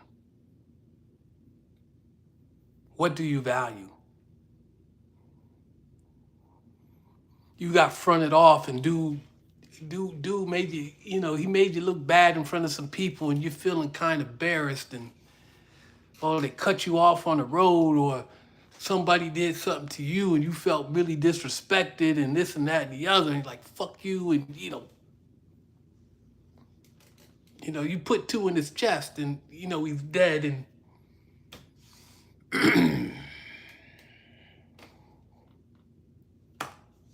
what do you value? I mean, when you make those kind of decisions, if you're gonna make that kind of decision, I say you be like Mama Saint in Snowfall. If you're gonna make that kind of decision. So if you ever seen the TV show Snowfall, in the very last episode, I don't remember Mama Saint's first name. That's why I'm calling her Mama Saint. She shot the CIA agent or the former CIA agent who killed her husband, knowing full well what the consequences of her actions were going to be.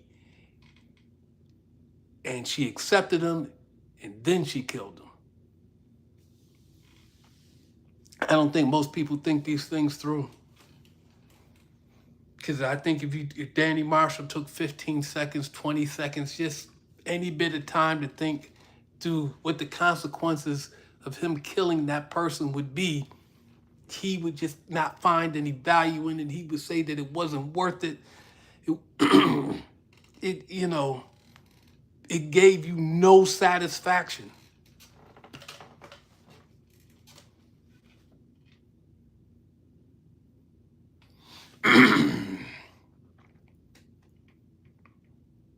There is no deal with me and Kennifer. You crashing out for your respect. I want you to explain that to me, Lewis. You crashing out for your respect. Your respect from who?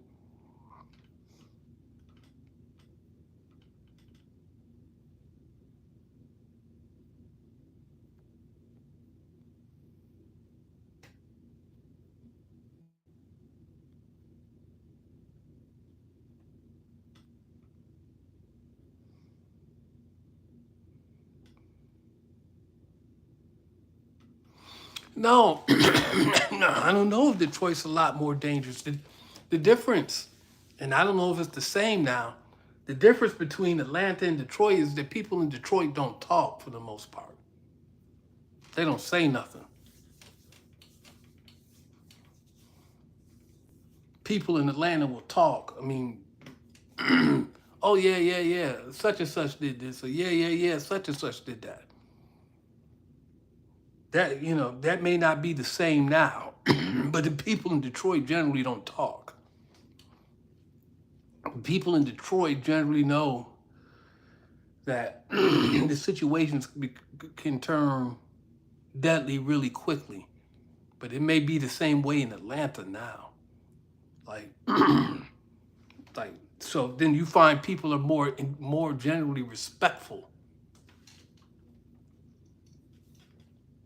and I think that's what goes on in Detroit. But that's maybe what's going on in Atlanta now. But there's a lot of teens doing a lot of wild things, and they're not understanding the consequences of their actions, and they're also not thinking that they'll get caught.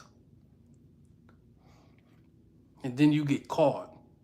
And I had Detroit police officers tell me about dudes who were high and drunk and did things, and then came down from that high in the holding pen, and those dudes were crying. So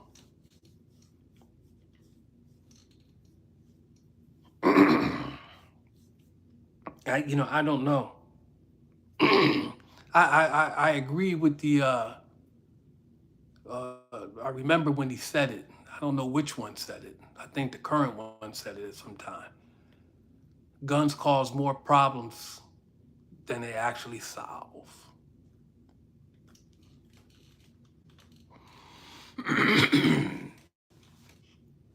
And I think you just need to pay attention to that. That too, surveillance. I mean, everybody's got a camera. Well, Lewis, if you're going to crash anyone for disrespecting, if you're going to give them that kind of grief, you should have enough money and a person that you actually trust. So when you actually end up going to prison, you got enough money on your books. And I don't know if you can trust anybody. Because if you're constantly around people in need, and say you got $5,000 set aside, but you're around constantly people in need, and you give it to your mother or your father, and they may be in need, and like, he in prison, he don't need this, or he don't need all of this, but I need to pay the rent, or I need to do this. That money's gone, son. That money's gone. Nobody ever thinks of that. Nobody ever thinks about what it's going to be like in prison. And if you haven't seen Ali Sadiq's Domino Effect 2 on YouTube, that comedy, when he talks about loss, the jokes are like a given, but the humanity that he gives you in that comedy special, Ali Sadiq, the humanity in Domino 2 that he gives you in that comedy special, when he talks about his loss, the girl that he was loved and moved to another town, he lost her. His sister died of cancer or something she had. He lost her. And then he got caught with a couple of kilos or however much drugs they had, and then he lost his freedom. You should watch that comedy special. Jokes are given. He's a funny cat. Let him tell you about the loss that he had. Listen to that and hear about the loss and how it affected him. And you don't think about that stuff before you go to prison. About all the things that you're going to lose. And all the stress that you're going to have to deal with. You don't think about none of that. But he said he would show people the intake of what it's like to go to prison, just the intake. And he thought if people saw what they had to go through during intake into a prison. He said he think that would stop a lot of people from doing a lot of things. And you know what? You don't have to tell me twice. You don't have to mention that at all, because I can understand it. I can understand it. So I'm not sleepy at all, dog.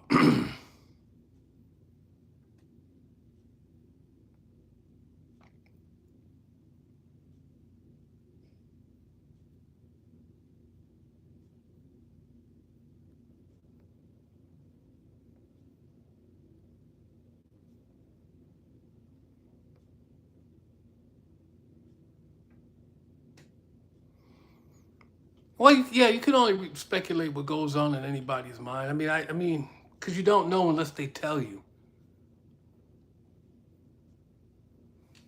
And so, one of the things that I learned a couple weeks ago, and I just saw it in the reel, and I really haven't looked up on it. But somebody who said it, she had the credentials to say it. She said depression can manifest itself as anger.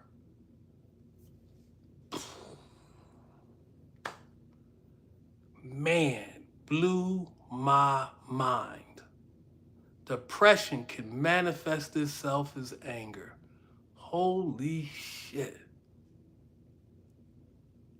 And then I just started applying it to this person, to that person, and to myself. Does it hold? Does it stand? Isn't consistent with what I'm seeing? And you know what the answer was? It was yes. It was yes. In fact, this white girl tried to get at me, by the way. I'm not going to tell you her name. Older white woman. And it's funny, she tried to get me, she got Parkinson's. And you really can't tell yet, but she told me she had Parkinson's. And so, but not a bad looking white woman. Her daughter, though, was like, ugh. Yeah, her daughter. She had a biracial daughter, and I'm like, ugh, yeah. Her daughter was like, But anyway, in any event, she was a social worker, and she asked me why I was so angry. It's like, you seem like a really angry person. And I told her, you know what? I am angry. So why are you angry? And I couldn't give her an answer because I don't know why. I have no idea. I have no clue as to why. But I don't try, like, all that anger management stuff is garbage. You need to find out why. And then if you get rid of the anger, if you find out why and you can get rid of the anger, you don't have to manage it because it's not there. If the drug dealers aren't standing around the mall or inside the mall, you don't have to manage the drug dealers because they're not there. If the con artists aren't running cons by the door, you don't have to manage the con artists because they're not there. And just, you don't have to manage what is not there. I've said this many, many, many times before. So if you can find out what makes you angry and why it makes you angry, then you don't have to manage it. Then you don't have to deal with displaced anger. You're angry about this over here, but this is agitating you. So now you're taking this anger from over here and unloading it right here. And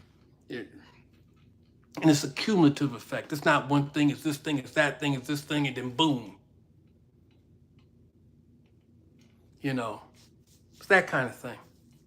And it could be days, it could be weeks, it could be months, it could be years. But depression can manifest itself as anger. You can look at the Metro Mall and you can see that, but I'm not sure that those people, those highly stressed people, they were highly stressed. Would they know they were highly stressed? Would they know that they were depressed? Could they even see it? Could they even understand it? I'm going to tell you no.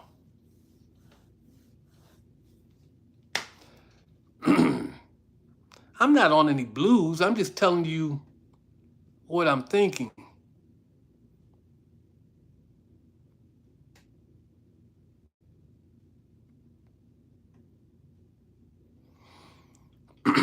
Could you be? I don't know. You need to apply at some security companies, but I don't know why you would want to work at a security company. There ain't no money in it.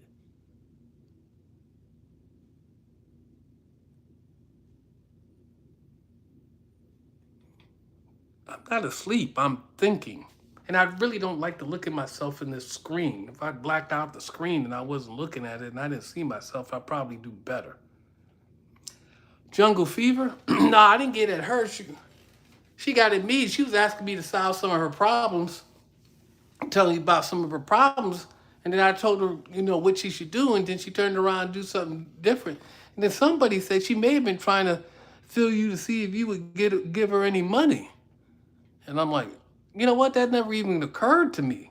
But like for her to get some money out of me, she better sing Portuguese Love like Tina Marie, Behind the Groove like Tina Marie, Fire and Desire like Tina Marie. She better sing like that. You ain't getting a dime out of me. You better be able to sing like Tina Marie.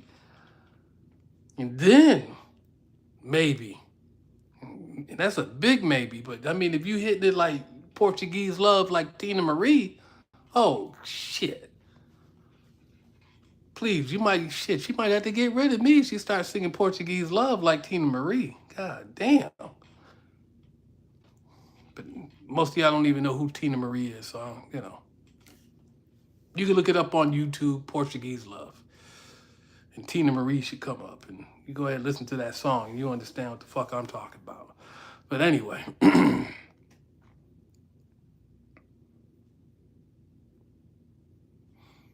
I'm not making enough money as a courier. Because that's the way I'm talking, Frankie. I just told you why.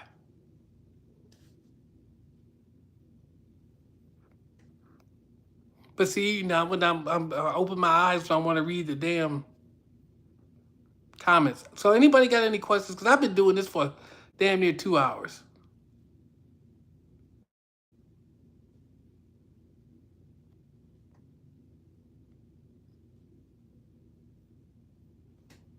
Yeah, well, some people say depression is anger turned inward, but they're expressing it outwardly. I mean, I don't really understand the concept, and I really never looked it up.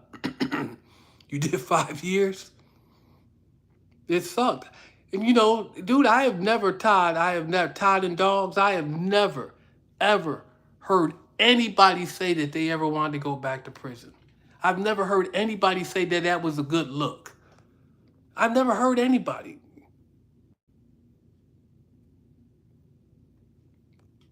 So ask me some questions so I can end this. But people who come here all the time, these lives, will hear me pretty much. I'm pretty consistent, you know. And I write Nakia letters. I wrote her one. I wrote her a bunch of letters. I only mailed her one, Nakia. Uh, and I just, I just, be trying to get her ready for like the challenges that she's gonna have to face when she gets out of prison, and trying to get her to think about some things, um, so she can be successful when she gets out. Uh, and one of the things that I tell Nakia, in order to make you a better person or help you to become a better person, I have to become a better person to help you become a better person. There's no escaping it. Um, and so in that way, trying to assist Nakia uh, has in some ways assisted me. So I can't help her to be better if I don't get any better, because it's never do as I say. And sometimes you can get told the right thing to do, but then you're not shown the right thing to do. So that'd be a thing too. You can tell somebody the right thing to do, but then you don't show them the right thing to do. You're doing something different. So what are they to pay attention to? What you say or what you do? Well, if they're kids, they're going to pay attention. They're going to hear what you say, but they're going to watch what you do. And ultimately, they're going to do what you do. So if you have, like, say, instant anger and you're always popping off, that's going to come across.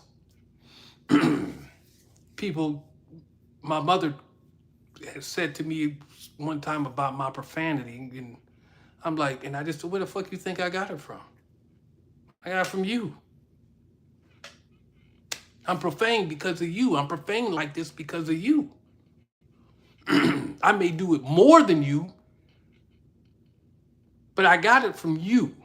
And over time, you may do it less because you realize some things, but I got it from you. Anyway.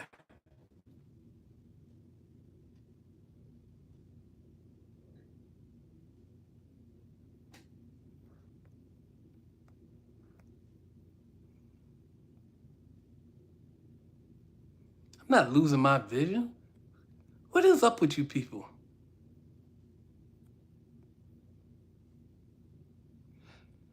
No, I wouldn't do anything differently. Well, and you know what? It would be different only because the situation's different. I don't know why y'all worried about me closing my eyes. You know, people used to complain about Miles Davis in concert because he would play with his back to him. But you went there to listen to the music. I mean, it's strange that the man is playing with his back to you and you came to see him, but you really came to listen to the music live. So listen to the music live. Stop worried about my damn eyes. You can't drive on the Dragon if you can't see. And I don't drive the Dragon slow at all. You ever watch those videos? I wouldn't be a bodyguard. I'm not qualified.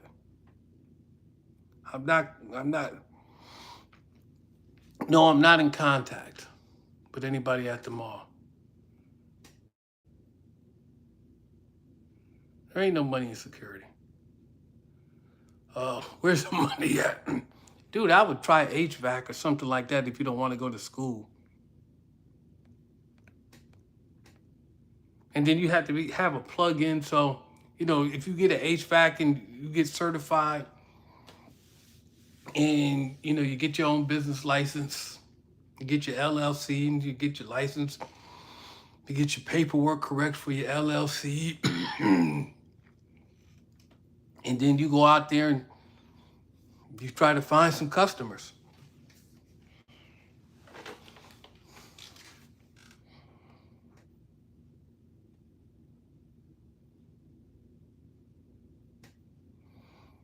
No, the mall's closed. Life's been treating me.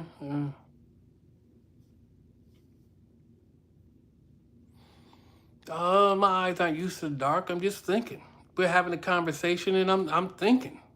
So I don't know why y'all so obsessed with me and my eyes.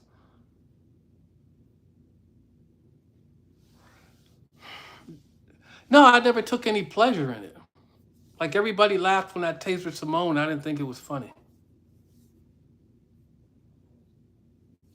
I didn't even think it was funny when I tasered Marcus Purnell. I didn't find anything amusing about it.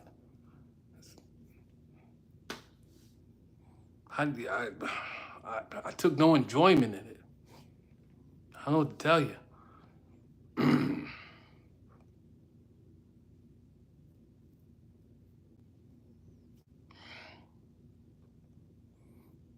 I don't know why you be asking all those crazy ass questions, D Money. I don't be paying you no attention. Oh, D Money, you confused. Oh, go figure, nigga. You confused. No, because it's not about the subs, it's about the views. Right? Channel doesn't take a tremendous amount of views. Now, if I post regularly and the algorithm puts me out there more, and then there's always people that haven't seen it, it may or may not take more views. People who generally want to see this kind of content probably seen it, but every 4 years or so, people get out of high school, or they go to college, or they get out of college, or, you know, somehow people stumble across it. I don't know. I'm from Buffalo, New York. Why you sitting up there trying to figure out who I am and where I live? Like, leave that alone. 3. I've tasered 3 people in my life.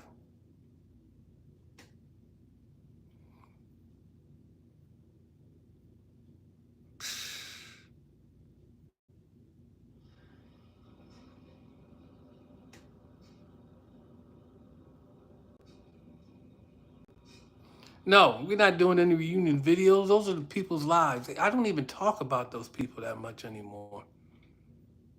I'm all right, G-Joe forever.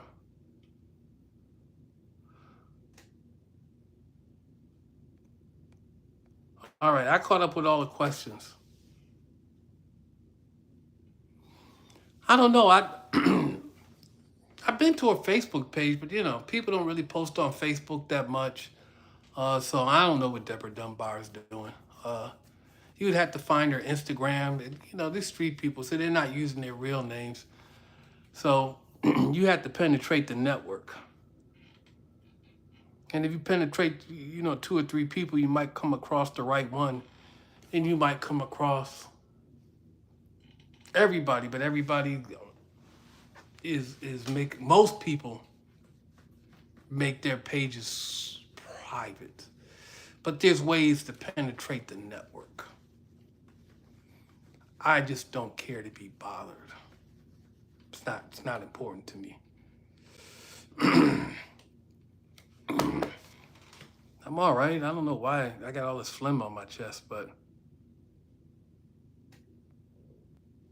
I brought one of his songs. I brought one of Fred's songs. I'm a secure courier. Yeah, nobody's doing a reunion video.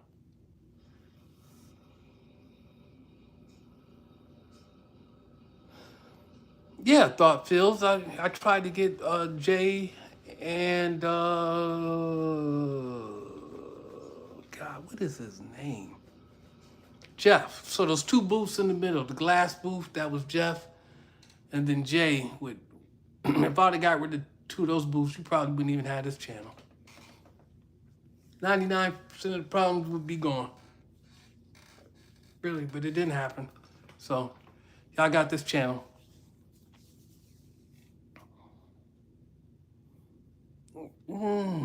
Miscreants.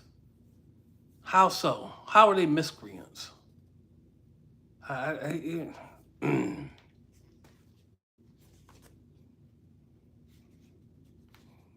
Hey Siri, give me the definition of miscreants. As a noun, miscreant means a person who behaves badly or in a way that breaks the law. Do you want to hear the remainder? Okay. Yeah, some of the vendors were miscreants. Okay.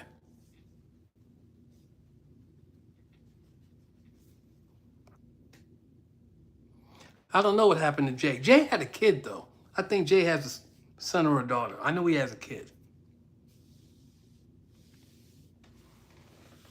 Any more questions? Because we've been doing this a while.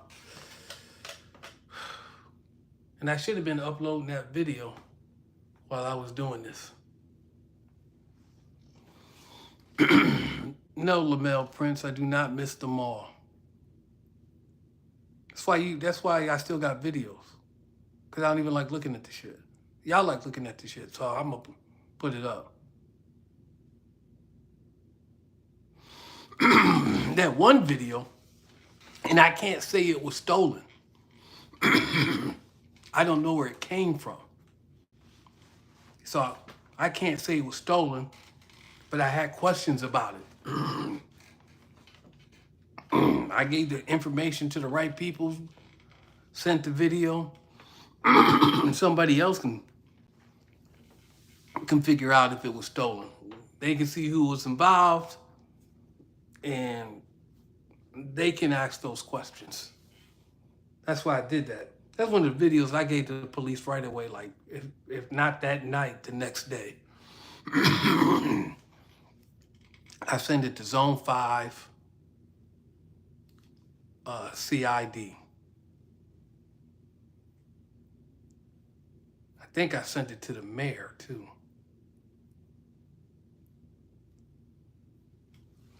Asking them what is this? But anyway. No, I don't keep in contact with Kennifer, Mr. Robinson. No, I don't.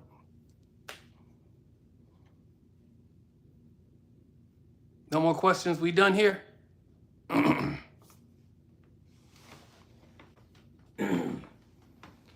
Listen, this right here is an extra large.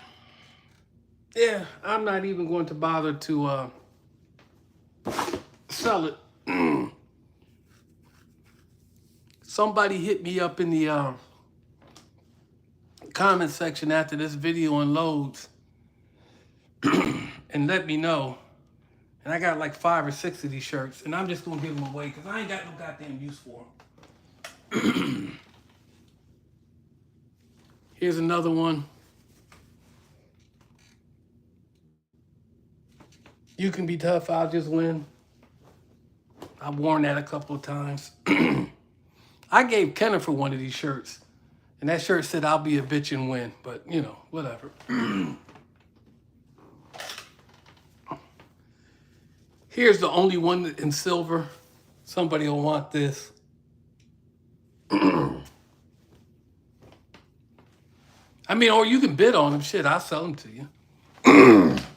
I mean, I ain't trying to get rich off this shit.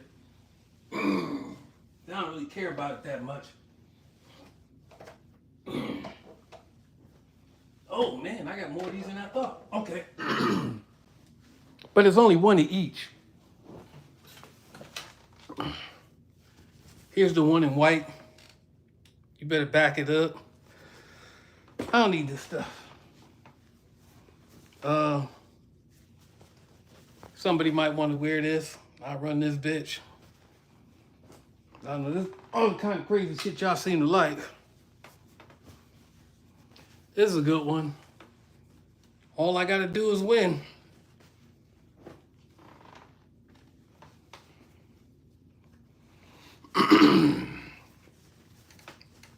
If you work in security you won. And then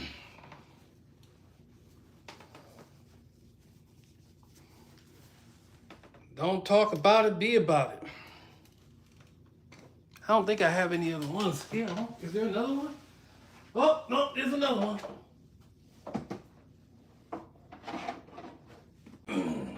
Yep, okay. And the last one, yeah, I'm gonna get rid of this stuff. Right? Ain't no point in me keeping it. Oh, you better be careful if you wear this.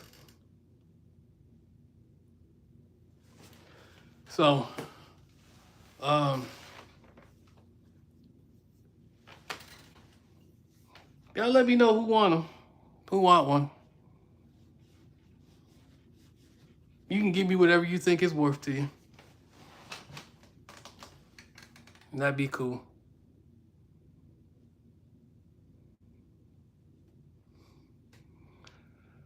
I've never sagged my pants.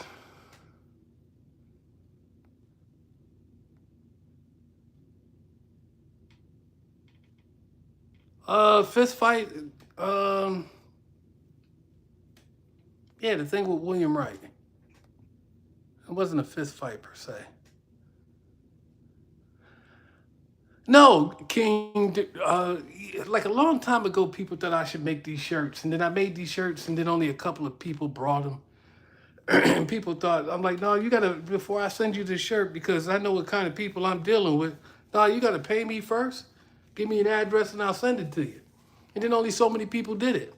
So, and these were the ones I just had for myself. I wore them a couple of times, but I don't really wear them. And people who appreciate the channel, yeah, y'all can have them. In fact, because nobody wants to find me on Instagram, Darren Long's GRSE. You can give me an address and say, hey, Darren, I'll shoot you X amount of dollars. And I tell you if I got the shirt, I don't got the shirt. If I got the shirt, if somebody didn't get it and it's still available, you hit me with Cash App or, Apple Pay or some shit like that and give me an address and dude, I'll shoot you the shirt, man. Cause I don't really care because I ain't making any more of them. So all together, I only got like what, 1, 2, 3, 4, 5, 6, 7, 8, 9. I mean, that's it. I ain't making no more of them. And I've been throwing stuff out like crazy that I don't even need. So I try to give it away, but if nobody wants to take it, I throw it in the trash. Hell, I tried to take a monitor to the Goodwill. They didn't want it. It's a 19-inch monitor. I said, the monitor's here. The cord is in this box. And all this stuff works, I told him. Like, none of this stuff is broken. But all the cords to this stuff is over here. But we ain't going to go through it and this and that and the other. And we don't, you know what? Okay. And after they turn that stuff down, I won't take anything to the Goodwill at all. I'll throw it in the trash. 19-inch monitor works perfectly fine. Throw it in the trash. A nice tabletop fan that I have no more use for. Don't care. Throw it in the trash. Because I'm not going to put it on eBay and try to sell it. I'm not doing any of that shit.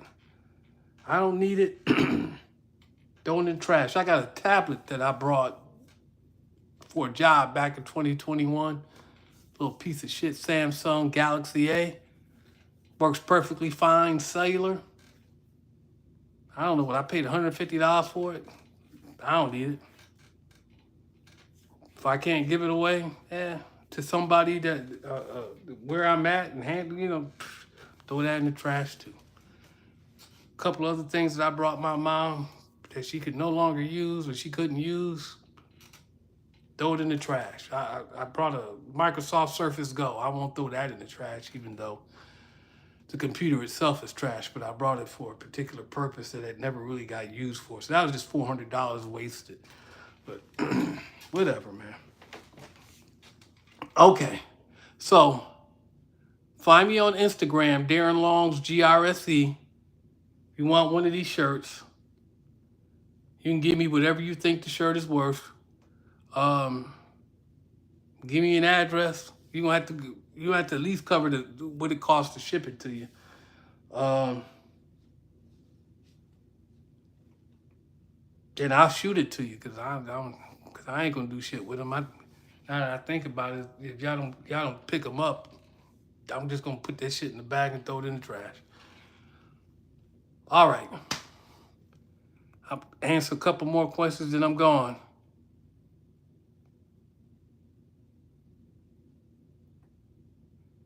I wasn't start with anything with Terry and Fred. I don't know why you would ask that question. I don't even know. Well, I mean, we discussed that in the. I don't know, what is it? Where's the phone? Hold on.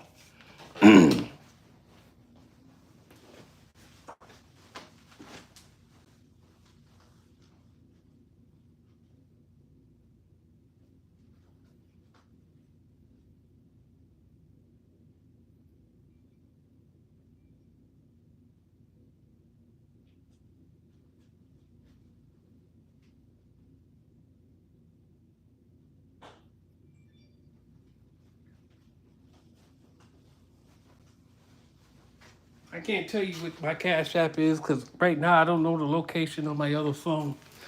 So you just have to get it off of, just hit me up on Instagram.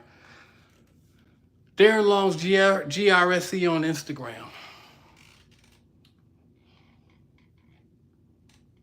That's how you gonna get because it's not on this phone.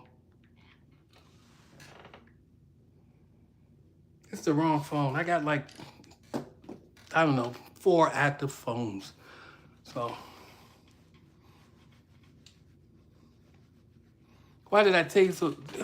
Because she was hitting me. What do you mean, why did I tase her? You'll buy it, fam? Okay. Okay, Brian. I did have security jobs after that. Why do you think I had security? I worked after I stopped working at the Metro Mall the first time. I had one. I got 2 security jobs after that. 3. Then I left Georgia.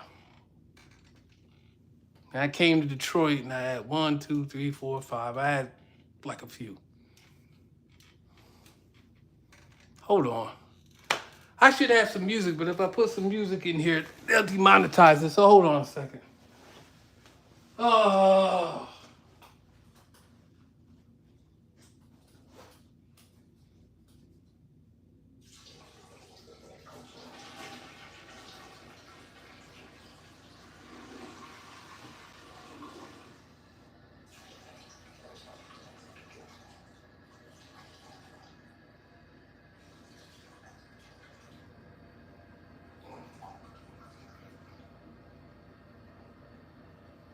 Where is that phone?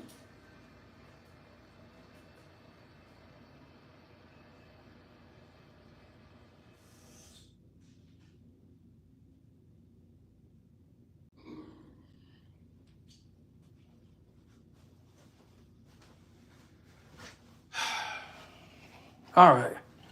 For the people who are still here, which I don't suspect as many, yeah, so I answered that question. So I got this phone.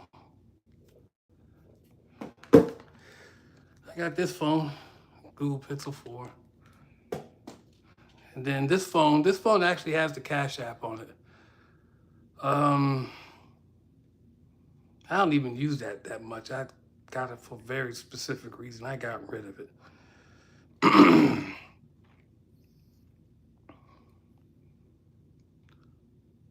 So my Cash App is this. Whoa. So that's my Cash App right there. It looks backwards. So it's I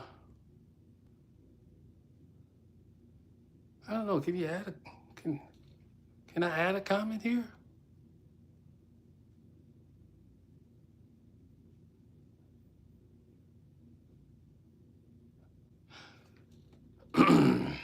So I can't add a comment. How come I can't add a comment to my own shit? That's crazy. I mean, this is just for your shirts, man, because I don't really care about most of this stuff. I mean, you'd be surprised.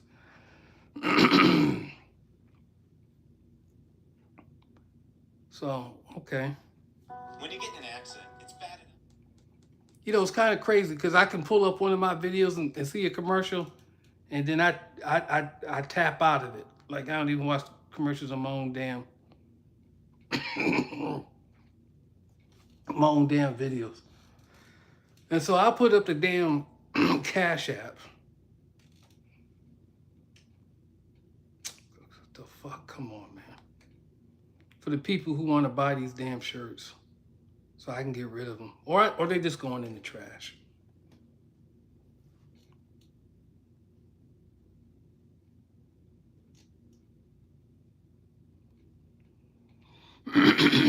So that's the Cash App. GRSE Metro Mall, $. That's the Cash App. Do what you want with it. Find me on Instagram. We'll arrange something. Tell me which one you want. First come, first serve. When they gone, they gone. There's only 8 or 9 shirts. And that's it, man. That's it. Malls closed down.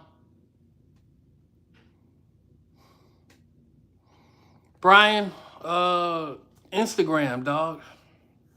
Hit me up on Instagram because you don't want to put your address here in public.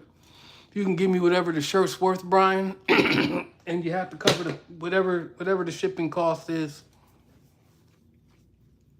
And so you give me an address, I'll ship it USPS, whatever it costs to buy the thing to put it in, whatever they tell me it costs to send. That's what you can pay. Or I could do it through UPS, or UPS would be the next cheapest. It's USPS, UPS. FedEx would probably be the most expensive.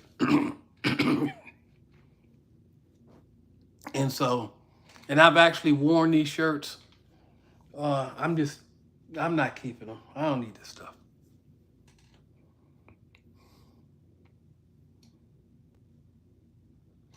Yeah, they're all the same size. They're all just extra large. Cause they were for me. Hey.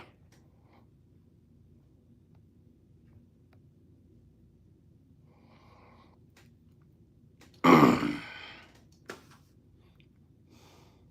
originally wasn't really fond of Santana.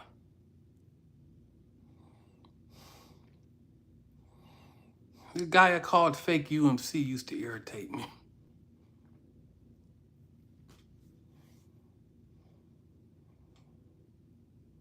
But I really, it wasn't a dislike, like, I don't like you. It was more like a dislike, I don't like fucking dealing with you. More than anything. I don't know. He's got a Facebook page. You should find out for yourself. I think he uses his actual name. So, any more questions? Because this I've been doing this for a long time, man. Hey, man, if you gave me some money, listen, I appreciate it. You want to buy a shirt? Cool. I appreciate it.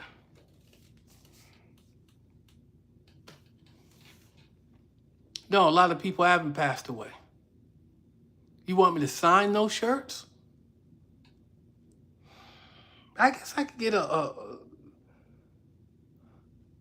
white. Would it be a white grease marker?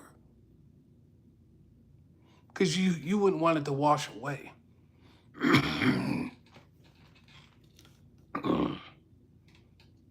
I guess can you get a white permanent ink marker? I mean, I'll do that. I can do that for you.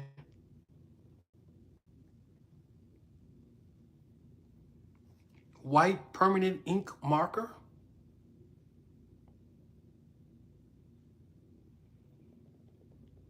Yep. You can buy one. It's such a thing. Let me see if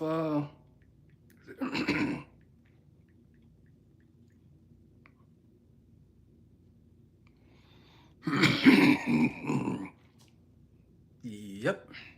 There is such a thing. White permanent laundry marker.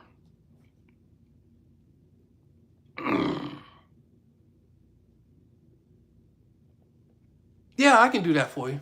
It's not a problem.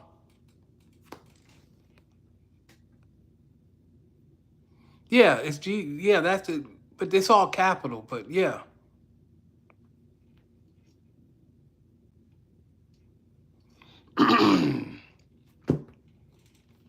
And so yeah, I could. That's not too much to ask. I could do that for you. You know, like I said, just give me. You know, you got to pay for the shipping, and then you just give me whatever you think the shirt is worth.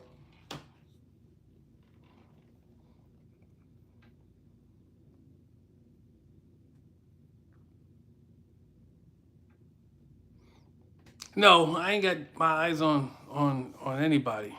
Although I did say in the beginning, man, there's this leasing agent where I'm at. It's just, ooh. She's a nice looking woman, but she is most definitely a woman. Uh,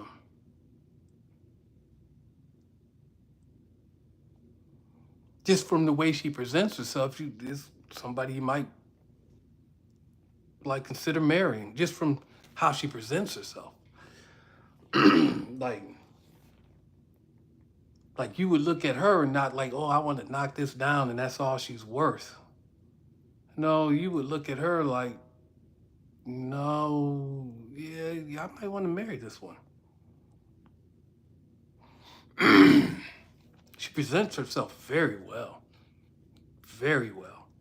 She looks like a woman every time you see her.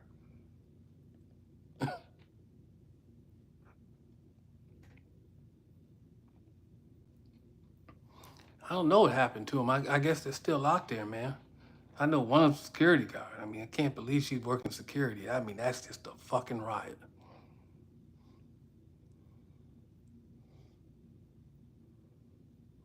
I know she used to work at Amazon.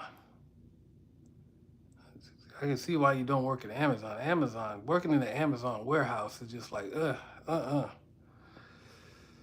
That is, oof. Not something I would want to do. So,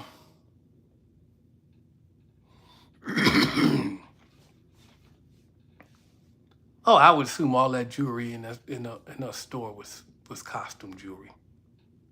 I would not assume that any of it was like real.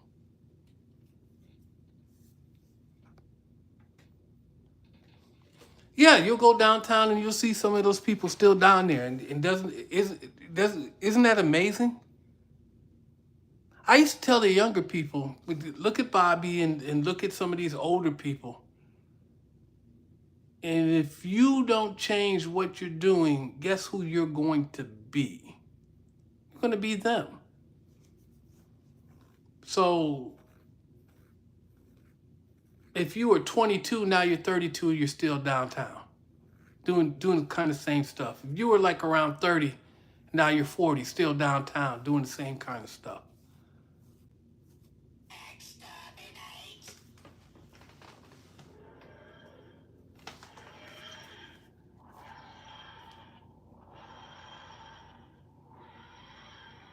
Oh, wow. Todd Vance sent me $20.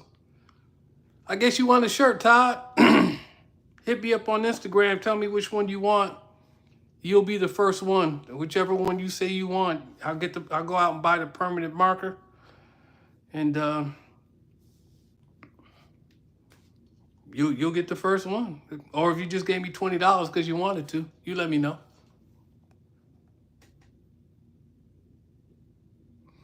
You want the white one or the silver one, Todd?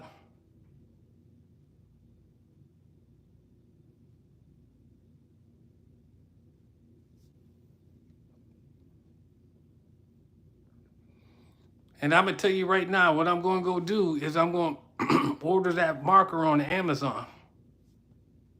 But Todd, you got to tell me which one you want. Okay, cool. Which one's this? Which one's this?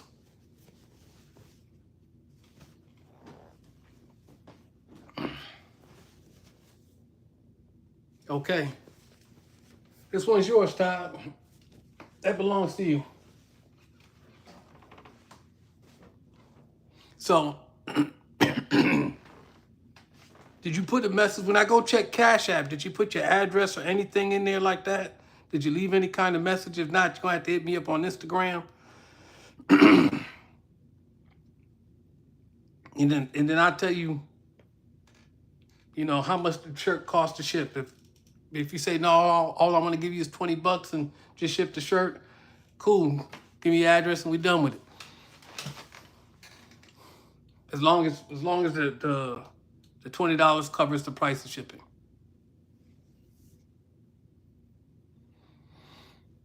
They tend to be all right, but I mean, I've seen some. Listen, the biggest thing about this woman is that she presents like a woman. Like, she really presents like a woman. And then I remember one of the maintenance men says, you know, one of the things about her, she's always pleasant.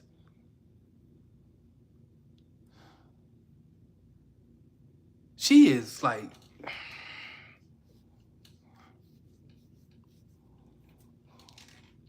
danger, Will Robinson, danger. I ain't got nothing to say to her.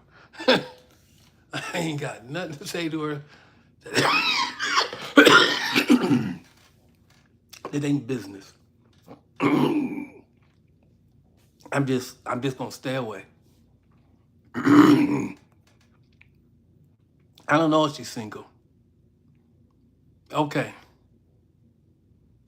So you can see what? What's Nakia? Not what's Nakia. Who's Nakia? She's in the videos.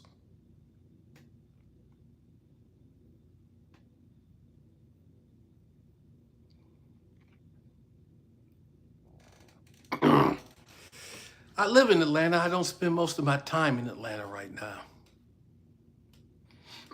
No, I didn't get any justice. What I got was I didn't get any justice. I got $18,000.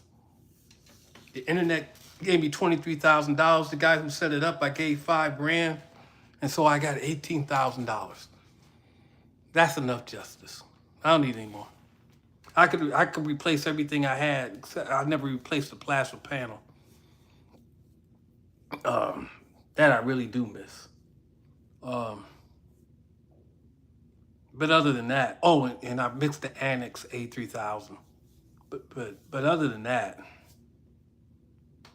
no, I got 18,000. You robbed my house, and the internet gave me $18,000. Justice served. Justice served.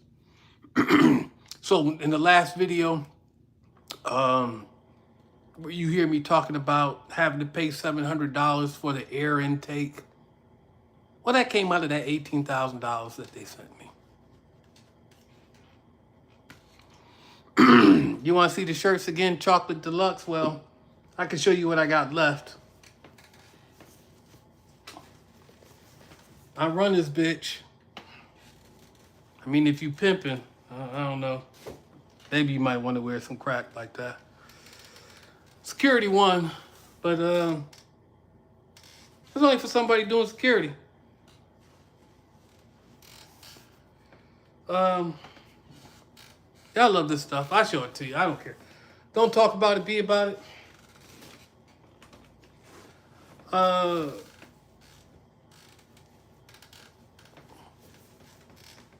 All I gotta do is win. That's all you gotta do. All you gotta do is win.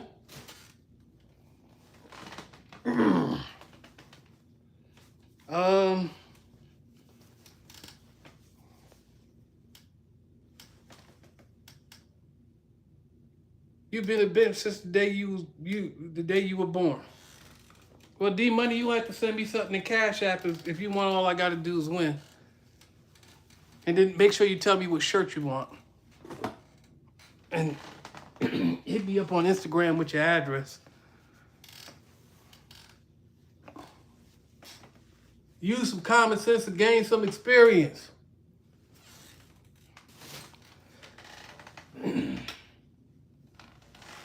I got one more, you better back it up, but it's in silver and not in white.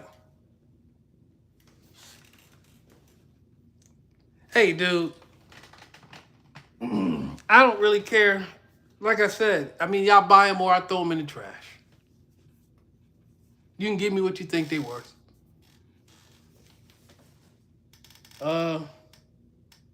You can be tough, I'll just win. I'm not doing any more colors, dog. This is it. I'm not making any shirts. I'm not trying to sell any shirts. If y'all buy these shirts, I'll sign it for you. I'll buy the white marker. You could, I mean, I'll order it from Amazon today. And then he hit Todd hit me up in Instagram. He said he hit me up in Instagram. And we'll go back and forth. And say, I tell him I ordered the marker, and then I show him the signed shirt. And then I'll mail it to the dude. It's cool. I'll mail it to you. Like I'm not gonna this. I mean, I'll mail it to you. Jesus Christ.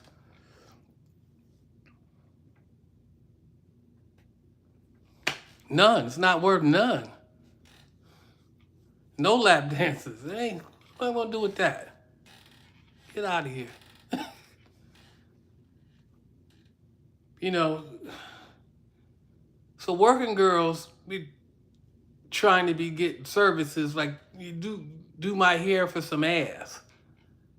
And nah, you got to give me some money. You can sell that ass to somebody who wants some ass, but I don't do hair for ass. I do hair for money. Now, if your name is Gerald, well, you might do hair for ass, some ass. I can't say for sure. I, you know, but generally, if I was in the, no, give me some money. I don't need no lap dances.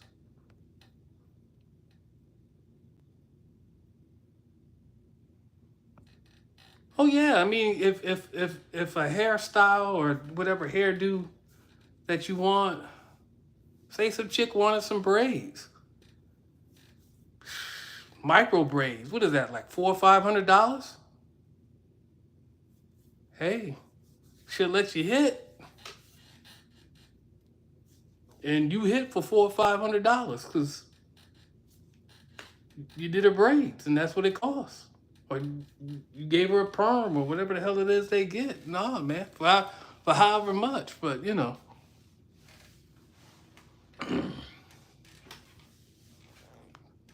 the barter system.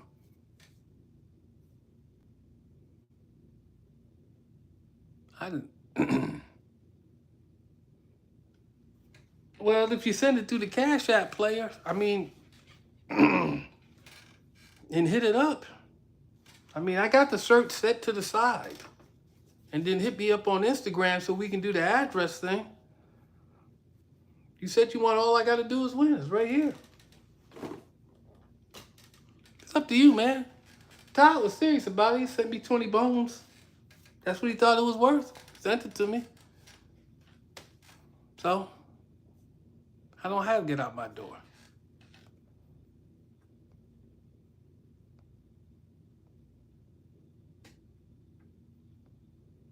How can you watch my videos and you don't know who Gerald is? So,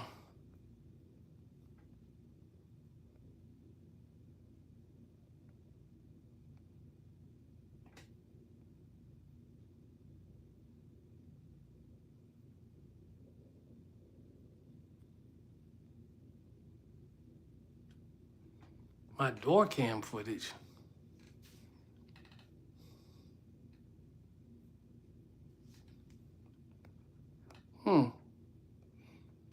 Well, it's nice that y'all talking to each other. Somebody's trying to be my moderator. Hey, yeah, if you want to send me some money, you can send me some money. I mean, if you send me some money, I'm not going to turn it down like, you send me some money. I don't want this. I'm not like Ice Cube in Barbershop. I don't want this. I don't want this. You keep it. I don't want it. I'm not that dude. You send me some money. I'm like, oh, okay. Well, thank you.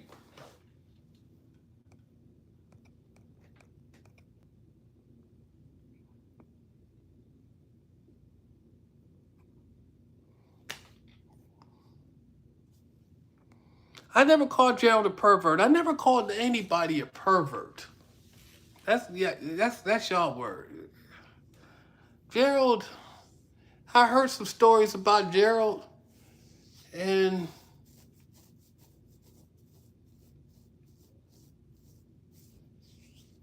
he was willing to do some things. That's all I can tell you about Gerald. I mean, you're not going to get me to say anything bad about him. There might be a legal consequence behind that, so I'm not going to say it. But, he done some things. I've already done some things, and then, you know, I'm aware of some things that I seen some of the at time the women that would come around him, and I'm like, okay, you know, Jared like to do some things too. Trust me. Yeah, I tried to tell him too, like about some of them. Like Tanisha said, I like Ratchet, but I didn't mess with Ratchet.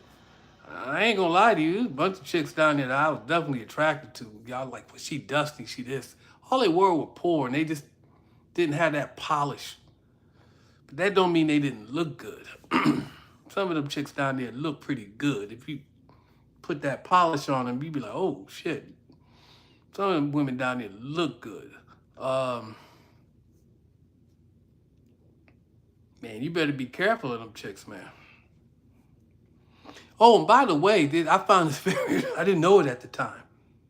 That particular zip code had the highest rate for STDs. 30303 had the highest rate in the city, or maybe even the state. But definitely in Metro Atlanta. 30303 had the highest rate for STDs. I was like, whoa. That I did not know.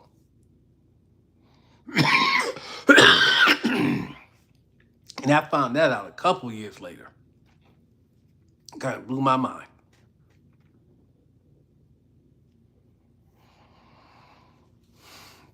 Oh, I wouldn't do it any other way, D-Money. If she's worth touching, she's worth keeping. If I don't want to keep her, I ain't going to touch her. Lust will never make me do anything. I got to want to keep her. I don't know what to tell you. Not 30303. That is not one of the richest zip codes in Atlanta.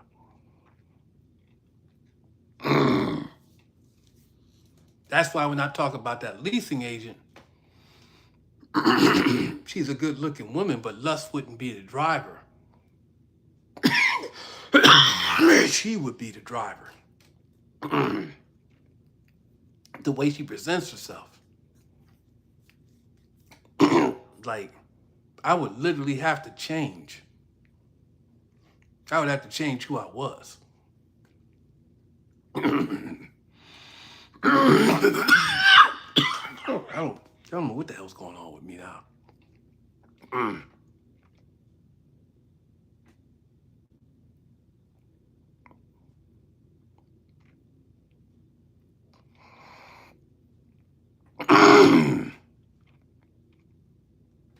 Yeah, I don't know what's going on with this cough at all either. No, that don't have nothing to do with downtown, dog. Nah, man, don't worry about it, Todd. They ain't got to buy these shirts. Make sure it's more valuable, right? No, it's not TB. Every time I've been to jail, I've been tested for TB. I ain't never had it.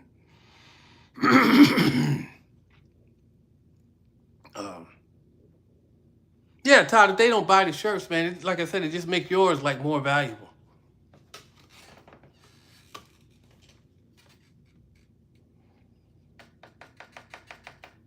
Y'all got any questions? I mean, I'm feeling the conversation because I ain't, you know. Most of the time I stay by myself, and I don't really have.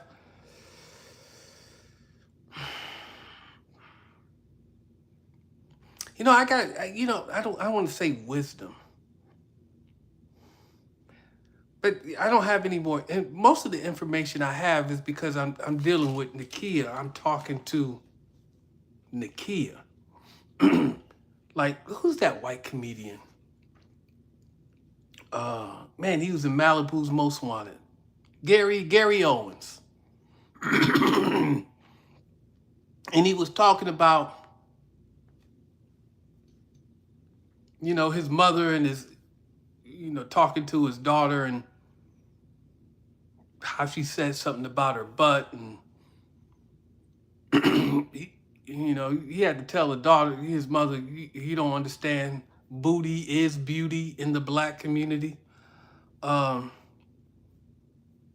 and I was thinking about all the women who always taking butt shots, and I'm like, you're leading with your sexuality. Don't lead with your sexuality, because then that's all they'll see. Every picture you got your ass stuck out. Yeah.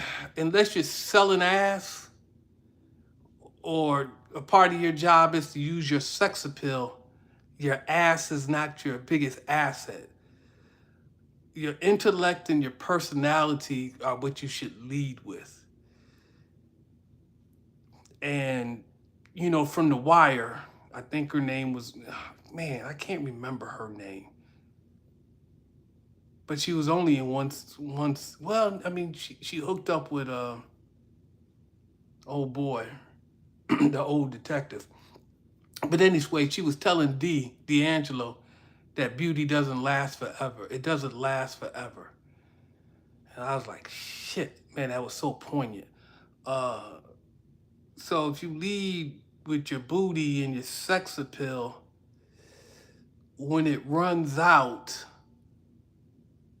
and you haven't developed other parts of yourself, like Kevin Samuel said, he's probably going to be off to the next, whether you married him or not, because he's probably looking for that thing because you didn't lead with who you were. So I try to pass that on to some women who, quite frankly, as old as they are, they should know these things, but they don't. Um,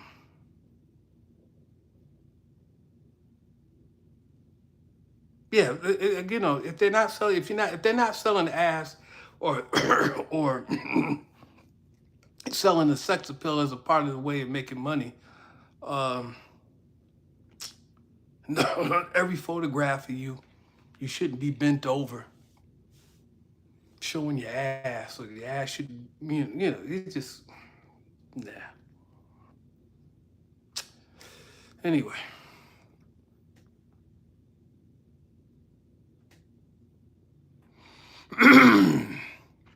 you are missing core information.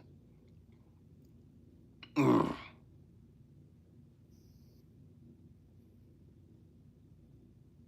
I don't know what happened to Rick.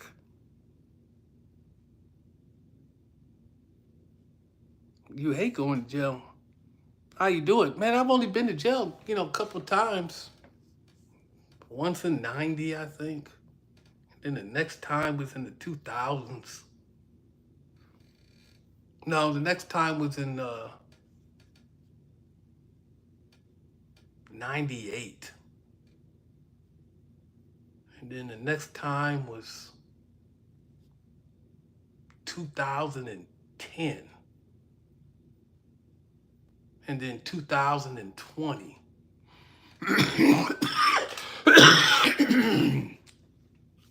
So about 4 times in my life. And I've been to jail. I've never been to prison. So, oh, no. 1990, 1998, 2012, 2010, 2013, 2020.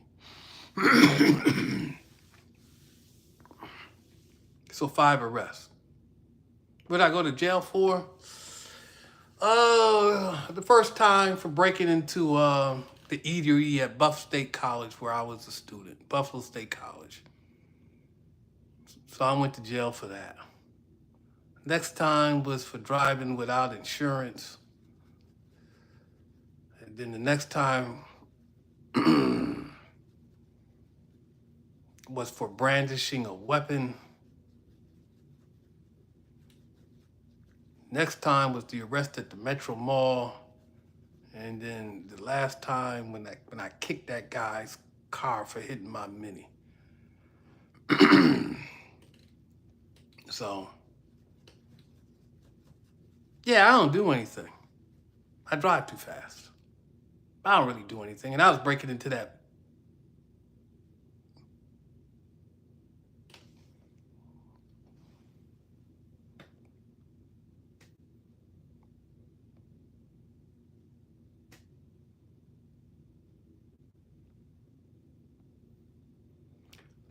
You know what? Jail's uncomfortable. And the only bad thing about it is that the first time you go is extremely uncomfortable. And then the next time you go is a little less so because you've been through the experience. And so it's not cool. You don't like it. Uh, but I've never been arrested for anything that would put me in prison. So there's a difference there, right? I've never been arrested for anything that would put me in prison or really had me locked up for a long period of time. You know what? I went in 2005. She gave me 30 days for reckless driving on my bike. Then she tried to take my license, but she couldn't take my license. She was a judge. Her last name was West. I remember her too. Because she wasn't following the freaking law. And I outsmarted myself. I had two tickets, one for reckless driving because I split lanes, and then one for improper passing. And I outsmarted myself because I said the one was lesser included, so you can't charge me with both. And so the prosecutor took the top charge, and I was like, "Fucking stupid, you idiot!" And then she gave me 30 days. I think I served 22. That's when I told him I knew how to break out of the city of Atlanta detention center downtown. I had to figure out how to break out of there. I had told them that. But then, she tried to, she just wasn't following the law. She couldn't take my license. She couldn't suspend my right to drive in Georgia. I didn't have a Georgia license. I had a New York State license. And she couldn't take it. Per Georgia law. I mean, it was a statute. Fucking written. And she didn't pay it any attention. So when I got out, I just had New York State send me another license. So there's that.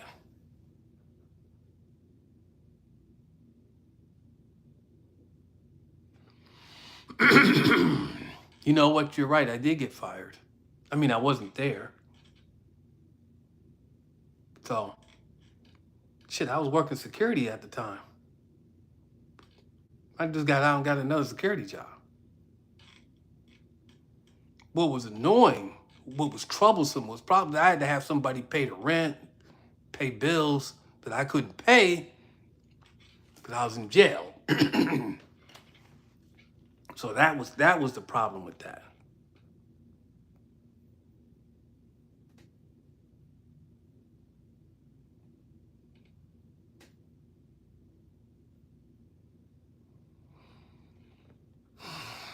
Yeah, I split the lanes. The cop just happened to be a motorcycle cop. He wasn't on the motorcycle, he was in a patrol car. But he was he patrolled on motorcycle as well. And he didn't like it. And what had happened was there was a red light. And then we were coming up to the red. I mean, they were already sitting at the red light. And as I was coming up to the red light, it turned green. I just didn't bother to stop behind the car. I just split the lanes and kept going. He was way down the street. He saw me. He came back. He came down there and got me. What the hell? But whatever, man. Yeah, that happened like 2005. Yeah. Long time ago, man.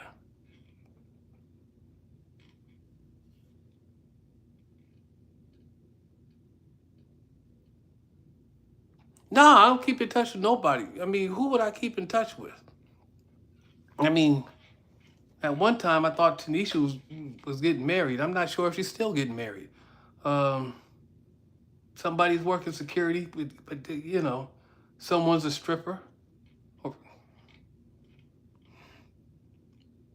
I think Kennifer, they still work in the dentist's office. I don't know. I don't check on that. And that's it. I can't. Well, one thing's for certain, I can't tell you what none of the dudes do because I'm not interested in men. So I don't be trying to figure out what none of them doing. So it would only be women. And I'm not sure what all of them doing because I don't check on them like that. All that stuff's in the past. Man, I've been doing this for a long time. Ain't nobody watching this channel.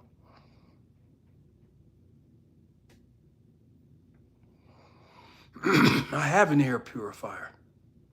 Just not in this room.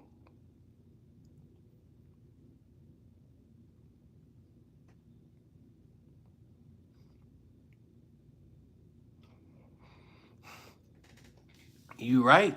I don't want to say most, but a lot do. A lot.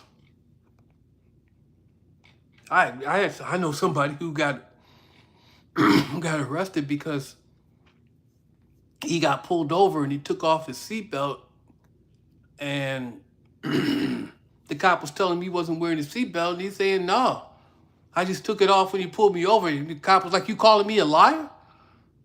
He's like, "No, I'm telling you I took it off," and he arrested him for not having his seatbelt. Hell, he told me when he took him to, they didn't even want to put him through intake because like they told him to have a seat on the bench. And she, he said, you know, she kind of elbowed the other. Look what he brought this dude in for. And so that cop was a problem. He'd been known to be a problem. And then I had somebody else that I kind of know. She had a problem, but she should have sued. But then that female cop that she was dealing with was known to be a problem. And then when she asked like that female cop, I was told which precinct, if she went down to the precinct to file a complaint about that cop, they told her that she don't work at that particular precinct. And one person didn't know her, and then the guy in the back said, "Yeah, I know who you're talking about. Yeah, she's a problem, They directed her to the right precinct, but she filed a complaint, but she should have filed a civil lawsuit. Not that it probably would have went anywhere, but whatever. So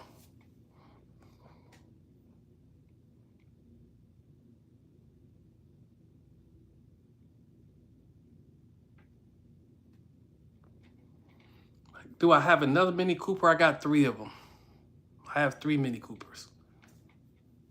And when one of them wears out, I'll have 2. And then so I got a naturally aspirated, a turbocharged, and a supercharged. So I have a slow, kind of fast, and semi-fast. So the supercharged one is kind of tuned. So out of the factory, a 2006 John Cooper Works has 207 horsepower.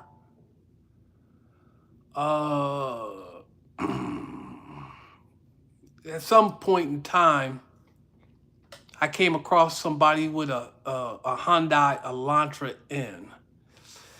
The temperature outside was about 85 degrees. So an Elantra N stock has 276 horsepower or 286 horsepower. I don't know which one they had.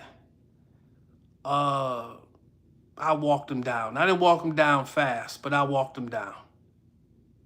So,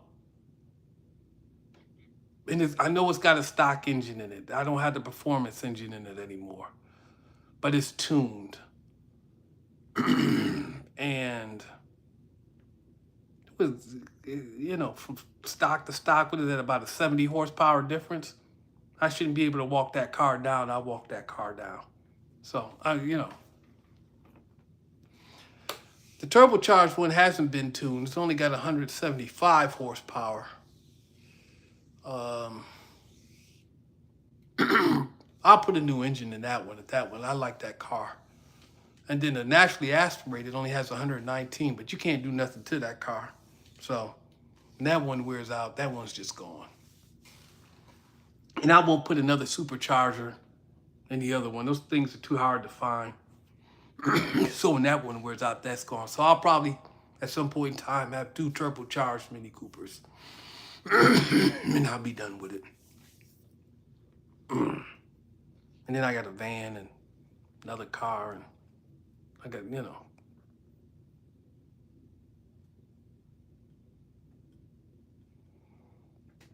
So you think,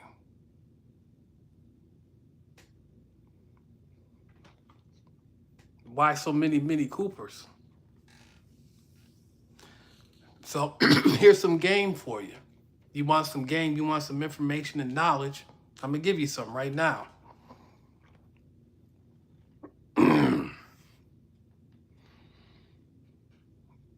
Say you can afford a $50,000 car, right? Get yourself a $50,000 car. Really nice car. Say, what was it, about a 2 Series BMW? I don't think you get the M though, right? M235i, something like that. Say you get a car for about $50,000. Now you can have one nice car for $50,000. Or you can have 3 cars for $15,000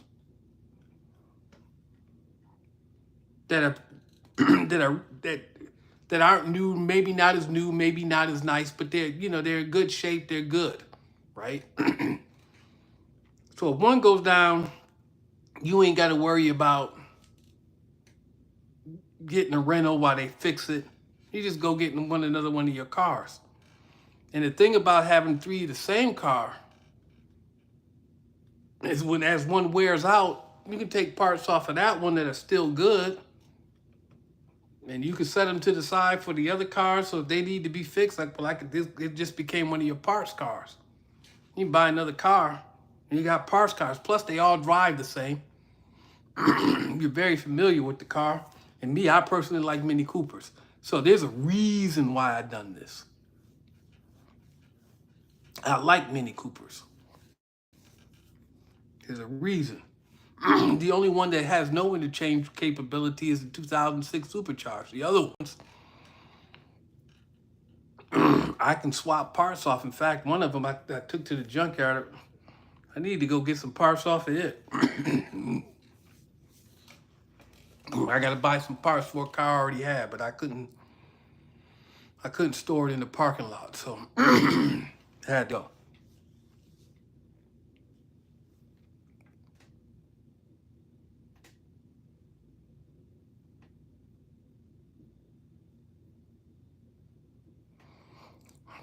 How was I wrong, North Georgia audit?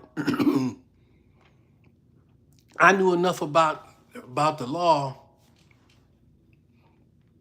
to not go to prison. I knew enough about the law after I got arrested. I didn't go to jail. I didn't get any convictions. I have no convictions for anything that I done at the mall. So how you telling me I need to learn the law? Tell me where I was wrong, and then not only tell me where I was wrong, support it with some information. Because I'm saying you're wrong. I mean, you're the reason why I kind of do these lives. Mini Coopers aren't fast, but there are people that have tuned them to over 400 horsepower. You take a turbocharged Mini, you can tune it to over 400 horsepower, trust me. You can go. My cars don't need to be the fastest. They just need to be enjoyable. The slow one's too slow. It's not too slow when I'm by myself, but if I got to maneuver through traffic and do some things, it's too slow then. So I like to take it, but when I when I only had the slow ones, I had no choice. When I had two slow ones, I had no choice. Um, and the supercharged one was still with the mechanic, and I don't want to get into that. Um, but one of the reasons why I brought the turbocharged one is because when I took it to bigger cities and I needed to navigate traffic, if people wanted to block me, if they see me coming up, they could speed up enough to block me. Just enough car was too slow. But with the turbocharged one, I just do boom. I hit two gears and I'm gone. They can't, by the time they realize what's going on, they can't stop me from doing it.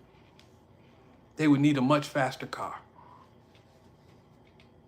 So, but the slow one, some places I go, it's not really a big city. I don't need to maneuver through traffic that way.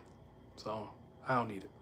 If I'm in a rush, I definitely take the faster cars and not the slower ones. Not the slow one. And that's only when I'm not using the van. So.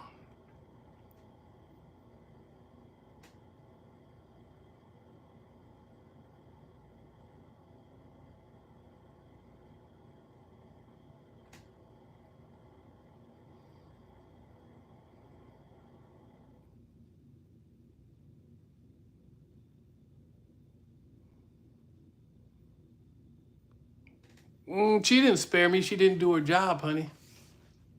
She didn't spare me. Video killed the he said, she said, and left nothing but cognitive distortion. Now, the judges may have wanted everything to be written down on paper, but most people didn't have the capabilities that I had. So I had recordings of me telling you not to come in the mall, and the recordings were dated. And so I could just present you with that evidence. Now, if they don't have a way to watch it, that's not my fault. But I could clearly show you the evidence where I told the fake UMC not to come into the mall on several occasions on several different days. So she didn't want to do her job. I didn't care. All I wanted him was to stay out the mall. He didn't need to go to jail. He just needed to get the message and understand that that's what he needed to do.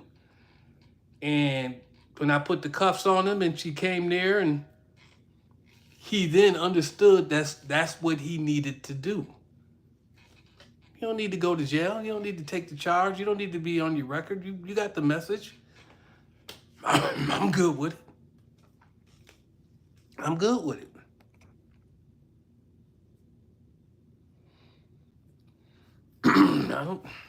I don't think anybody cares about the videos except the people that were in them, and I don't think McFarland, because he wasn't wrong in any of them.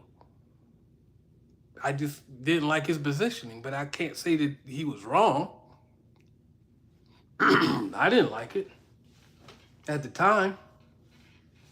Now looking back at some things, I mean, like, yeah, maybe some of them dudes was right. Maybe some of them officers were right. Look at it as I get a broader perspective, look at the legal system, and from like a cognitive understanding to an actual understanding. Yeah. I mean, you take one small time drug charge, that has, if you decide to stop selling drugs the next day, I mean, the fact that you got that drug charge on your record will have a devastating impact on your ability to become employed.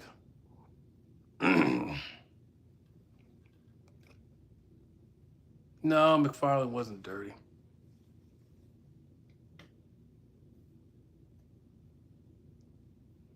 No, I'm a secure courier.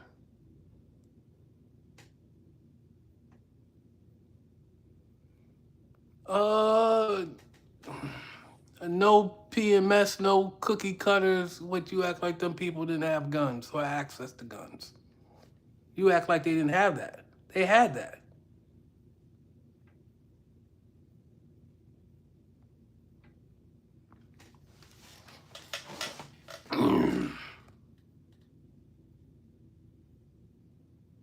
I mean, I don't-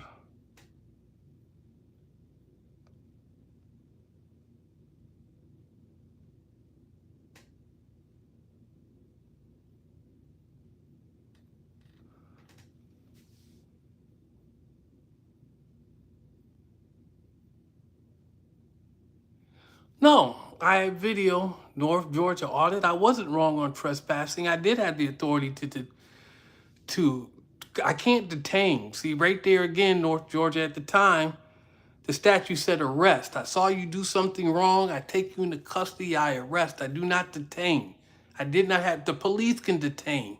The police can hold you in place and detain you while they investigate. As a private citizen at that time, you could not do it. And now, because citizens arrest is no longer really legal in Georgia, although they didn't address it in certain circumstances, you cannot do it.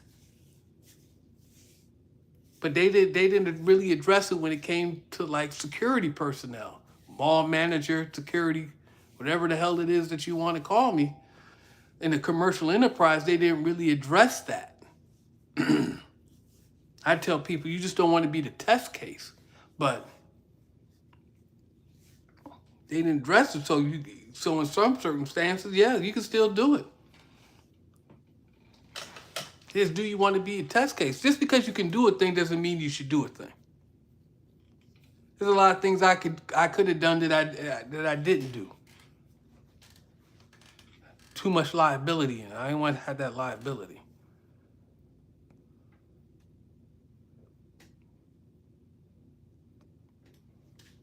Yeah, I went to the New York jail system, New York State. No, I'd never been in a state. So you can't find me on a state because I'd never been to state prison. So I'd never been to state prison. I only been to jail. So there's jail, then there's prison. Those are two different things. Ask anyone who's been to prison, and they'll tell you prison and jail, two different things. What do you mean? I can get a security job anywhere I want. Dude, I have a pistol permit. I have no felony convictions. It's up to the security company whether or not they want to hire me. There's security companies that do hire, that have hired felons. It just all depends on what the felony was. Most won't, but there's some that do. Just depends on what the felony was. And but I got a pistol permit, so I'm pretty sure I can get hired someplace. But that's what I wanted to do. I don't know. I can't tell you if prison's worse than jail because I've never been to prison. Ask someone who's been to prison.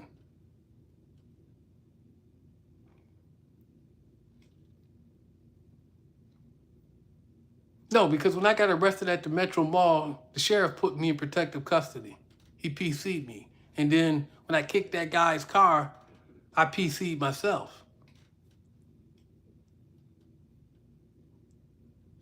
Because I was going to be there for a night and then I was going to bail. So why go to general population and potentially have a problem when you can just PC yourself and not have a problem and get out and walk out the door? How many people been to jail or prison and caught a case while they're in jail or prison? It's happened. Yeah, PC. My people gonna come bail me out.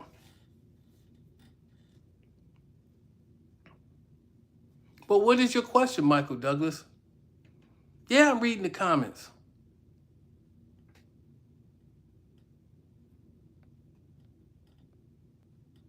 They do well, Brian. The minis do well in the corners. I like cornering more than I like high speed. Minis do well. A Porsche would do better. I can't afford to maintain a Porsche. That's like a different kind of money. Minis be kicking my ass. Porsche. That's a different kind of money to maintain. You can buy a thing, maintaining a thing is something different. And I wouldn't want to buy an old Porsche. It's got to be a fairly new Porsche.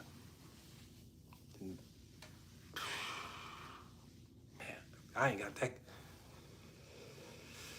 Maybe last year I could have got my hands on one, not this year.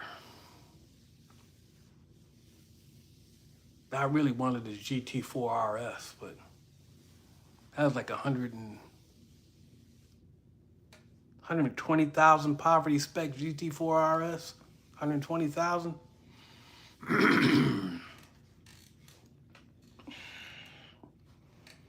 You know, if you get a 911, but the engine's in the back, that's a whole different kind of driving experience. It's not even mid-engine, but the engine's past the rear engine.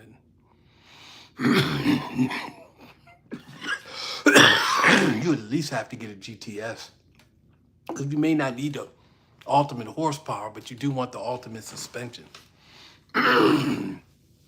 So, and if you want to go really fast, or go fast as you can, you get the PDK automatic. You get the pass on suspension.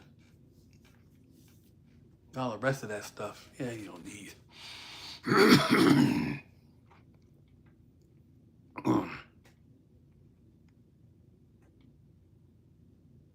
Because I can't afford to maintain a Porsche.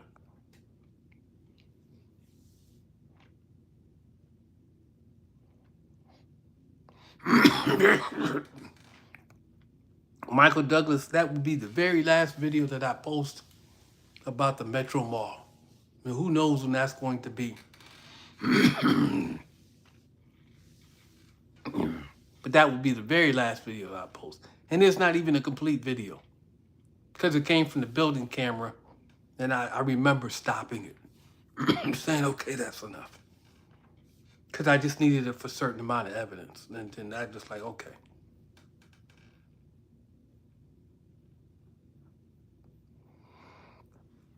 I don't know. I'm not even, I wouldn't think about doing an interview with Fred. Fred would have to ask me. Like, Fred would want to have to be on this channel.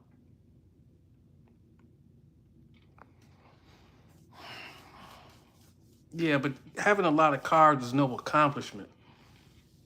I tried to tell the maintenance guy that, you know, he said, you got 5 vehicles, but you got one ass. Yeah, and stop thinking it's a big accomplishment. I was like, that many cost 10,000, that many cost 10,000, and that many cost 10,000. That's 30,000. You can buy one car for $30,000, or you can have 3 for 10. I put 3, 3, 3 in each one of them initially. So, so we'll just call them $15,000 cars, and I didn't buy them all at the same damn time. I brought 2 in 1 year, and I brought 1 2 years earlier, because the other one I brought 2 years earlier is gone.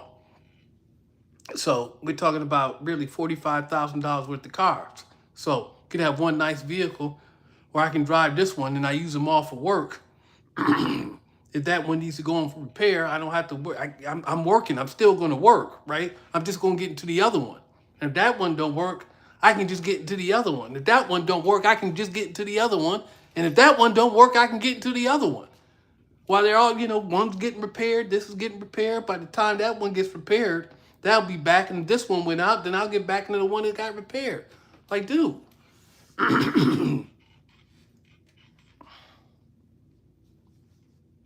Oh, you could buy a Porsche for $30,000. It's going to be old, but you can buy a Porsche for $30,000. But it's going to be old. The maintenance on it's going to kill you because it's a Porsche.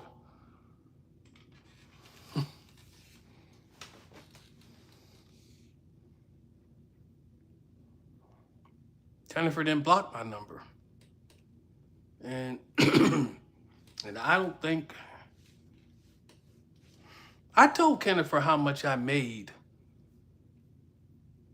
at one point in time in a year. Hey, Jennifer don't really care about that. Like people said, I mean, and I knew it then. I mean, the chick's just not into you. She's just not interested. Not that I really care, because I was interested and I just wanted what I wanted. But no. If Jennifer was for sale like that, I wouldn't want Jennifer. Jennifer's not for sale like that.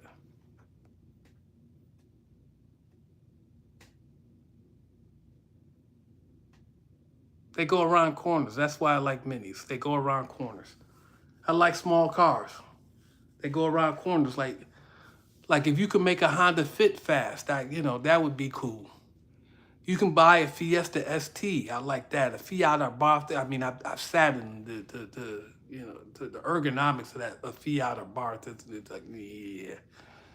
I would buy the first generation Chevy Cruze if they were any good, and I would take it to ZZP and turn a Cruze into a cruise missile because ZZP can turn a Cruze into a cruise missile. Um, so yeah, a Cruze, a Honda Fit, a Versa Note, not a Versa. It's got to be a Versa Note. Got to be the hatchback. The Mini Coupes.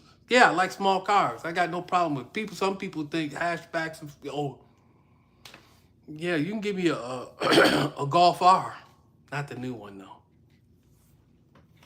But you know, a Golf R. So yeah, all the cars I like are small. But you know, even though it's not the best, it's not the hottest of the hot hatch like a Focus RS. Not like a Mini Coupe, man. And so that's it. I don't need to have a bunch of things. If I could buy any car that I wanted, I'd probably buy a Porsche Turbo S. Got to be all-wheel drive though. Can't be rear-wheel drive. That's a whole different driving skill, and I would have to develop that.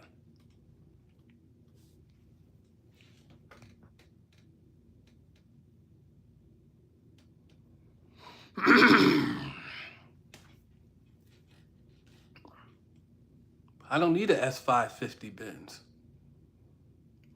If you gave me a jailbreak Charger, the first thing I do is put it up for sale.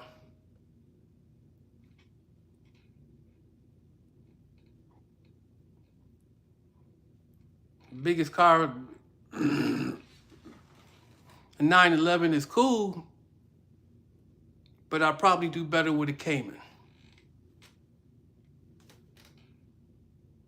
I don't know. I just don't, you know.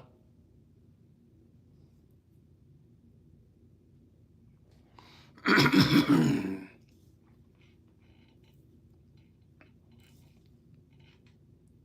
don't have any favorite pop music. You know, unfortunately, I'm way out of the loop.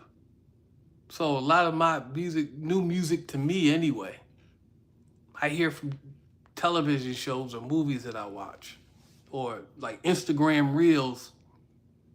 Like, what's that song I'm listening to in the back? What's this? What's that? I think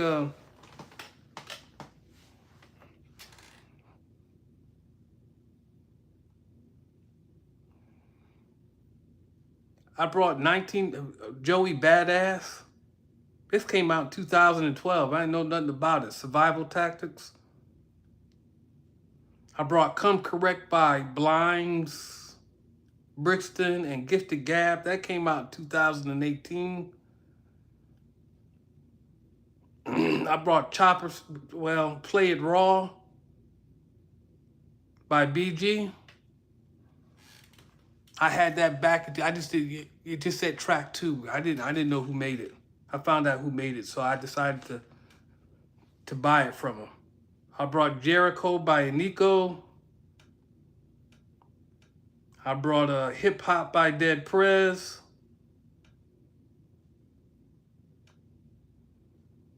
I brought You Wish by Fly Anna Boss, because I mean they just bombard you to death with it on Instagram.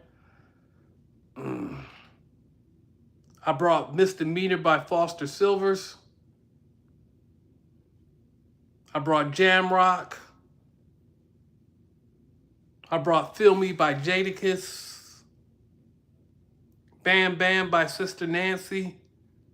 Stalag 17 by Ansel Collins.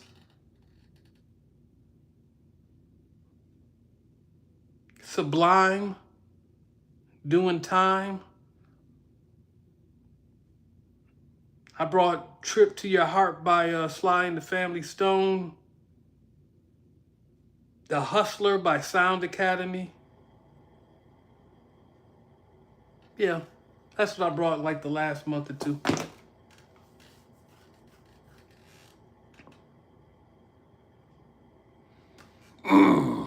No, I don't sell my cars. You know, when I brought the 2006, The guy wanted the 2002 because I didn't, the mechanic wanted the 2002. So I let him steal it from me for $500.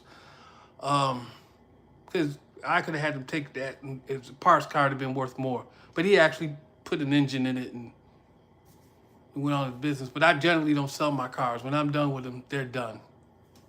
You ain't fixing it without spending a whole lot of money. Because they'll usually need a new engine. And so, $10,000 for a supercharged Mini. The supercharger, you can get it rebuilt. But there's only one guy that I know that rebuilds them, and we're kind of at odds about some things. The turbocharged Minis, those would be better. You can get an S engine modified for about, you can buy it modified for about 10 grand. So, yeah, Flying the Family Stone. Yeah, I like that Flying the Boss. Hello, Christ, I'm about to sin again. I like the record. I don't know what to tell you. I like the record. I don't know how much for oil change for a Porsche. I don't own one. I wouldn't buy a Porsche on credit. I would buy it cash.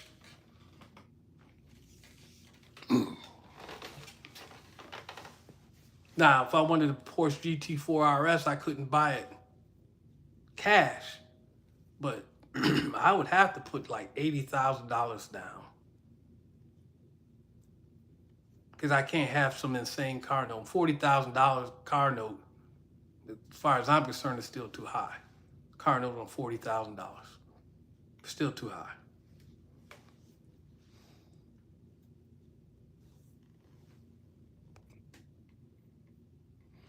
We're not talking about anything. I think we're done, man. I've been doing this for a long time. Like, a lot of people have come and gone. No, Tanisha's never weighed 500 pounds, but no, Tanisha, go on my Instagram page and you can see the difference. Just keep going through until you've seen every picture, every post there is. You'll see a picture of her.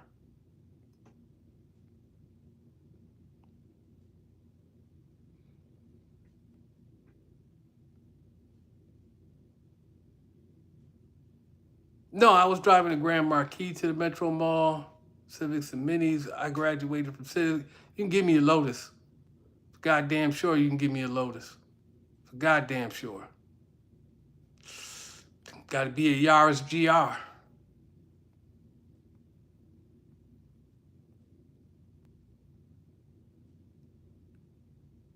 So we're cool?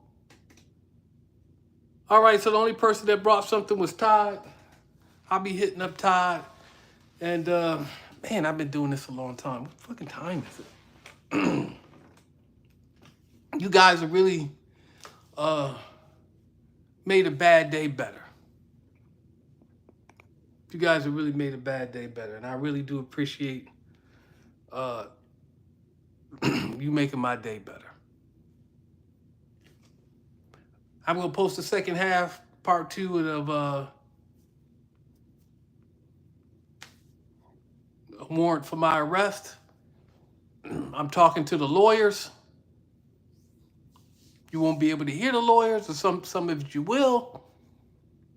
But receptionist, no, you hear me talking to receptionists. The conversation I actually have with the lawyer, you won't hear. But then I'll go talk to Frank, and then at the end, and you'll hear what the conclusion that me and the lawyer came up with. Right? So you'll get the answer.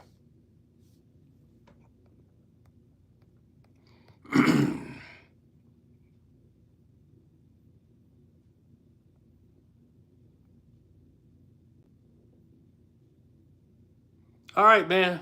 Take it easy. I'm done with this, man. I gotta go, do something productive.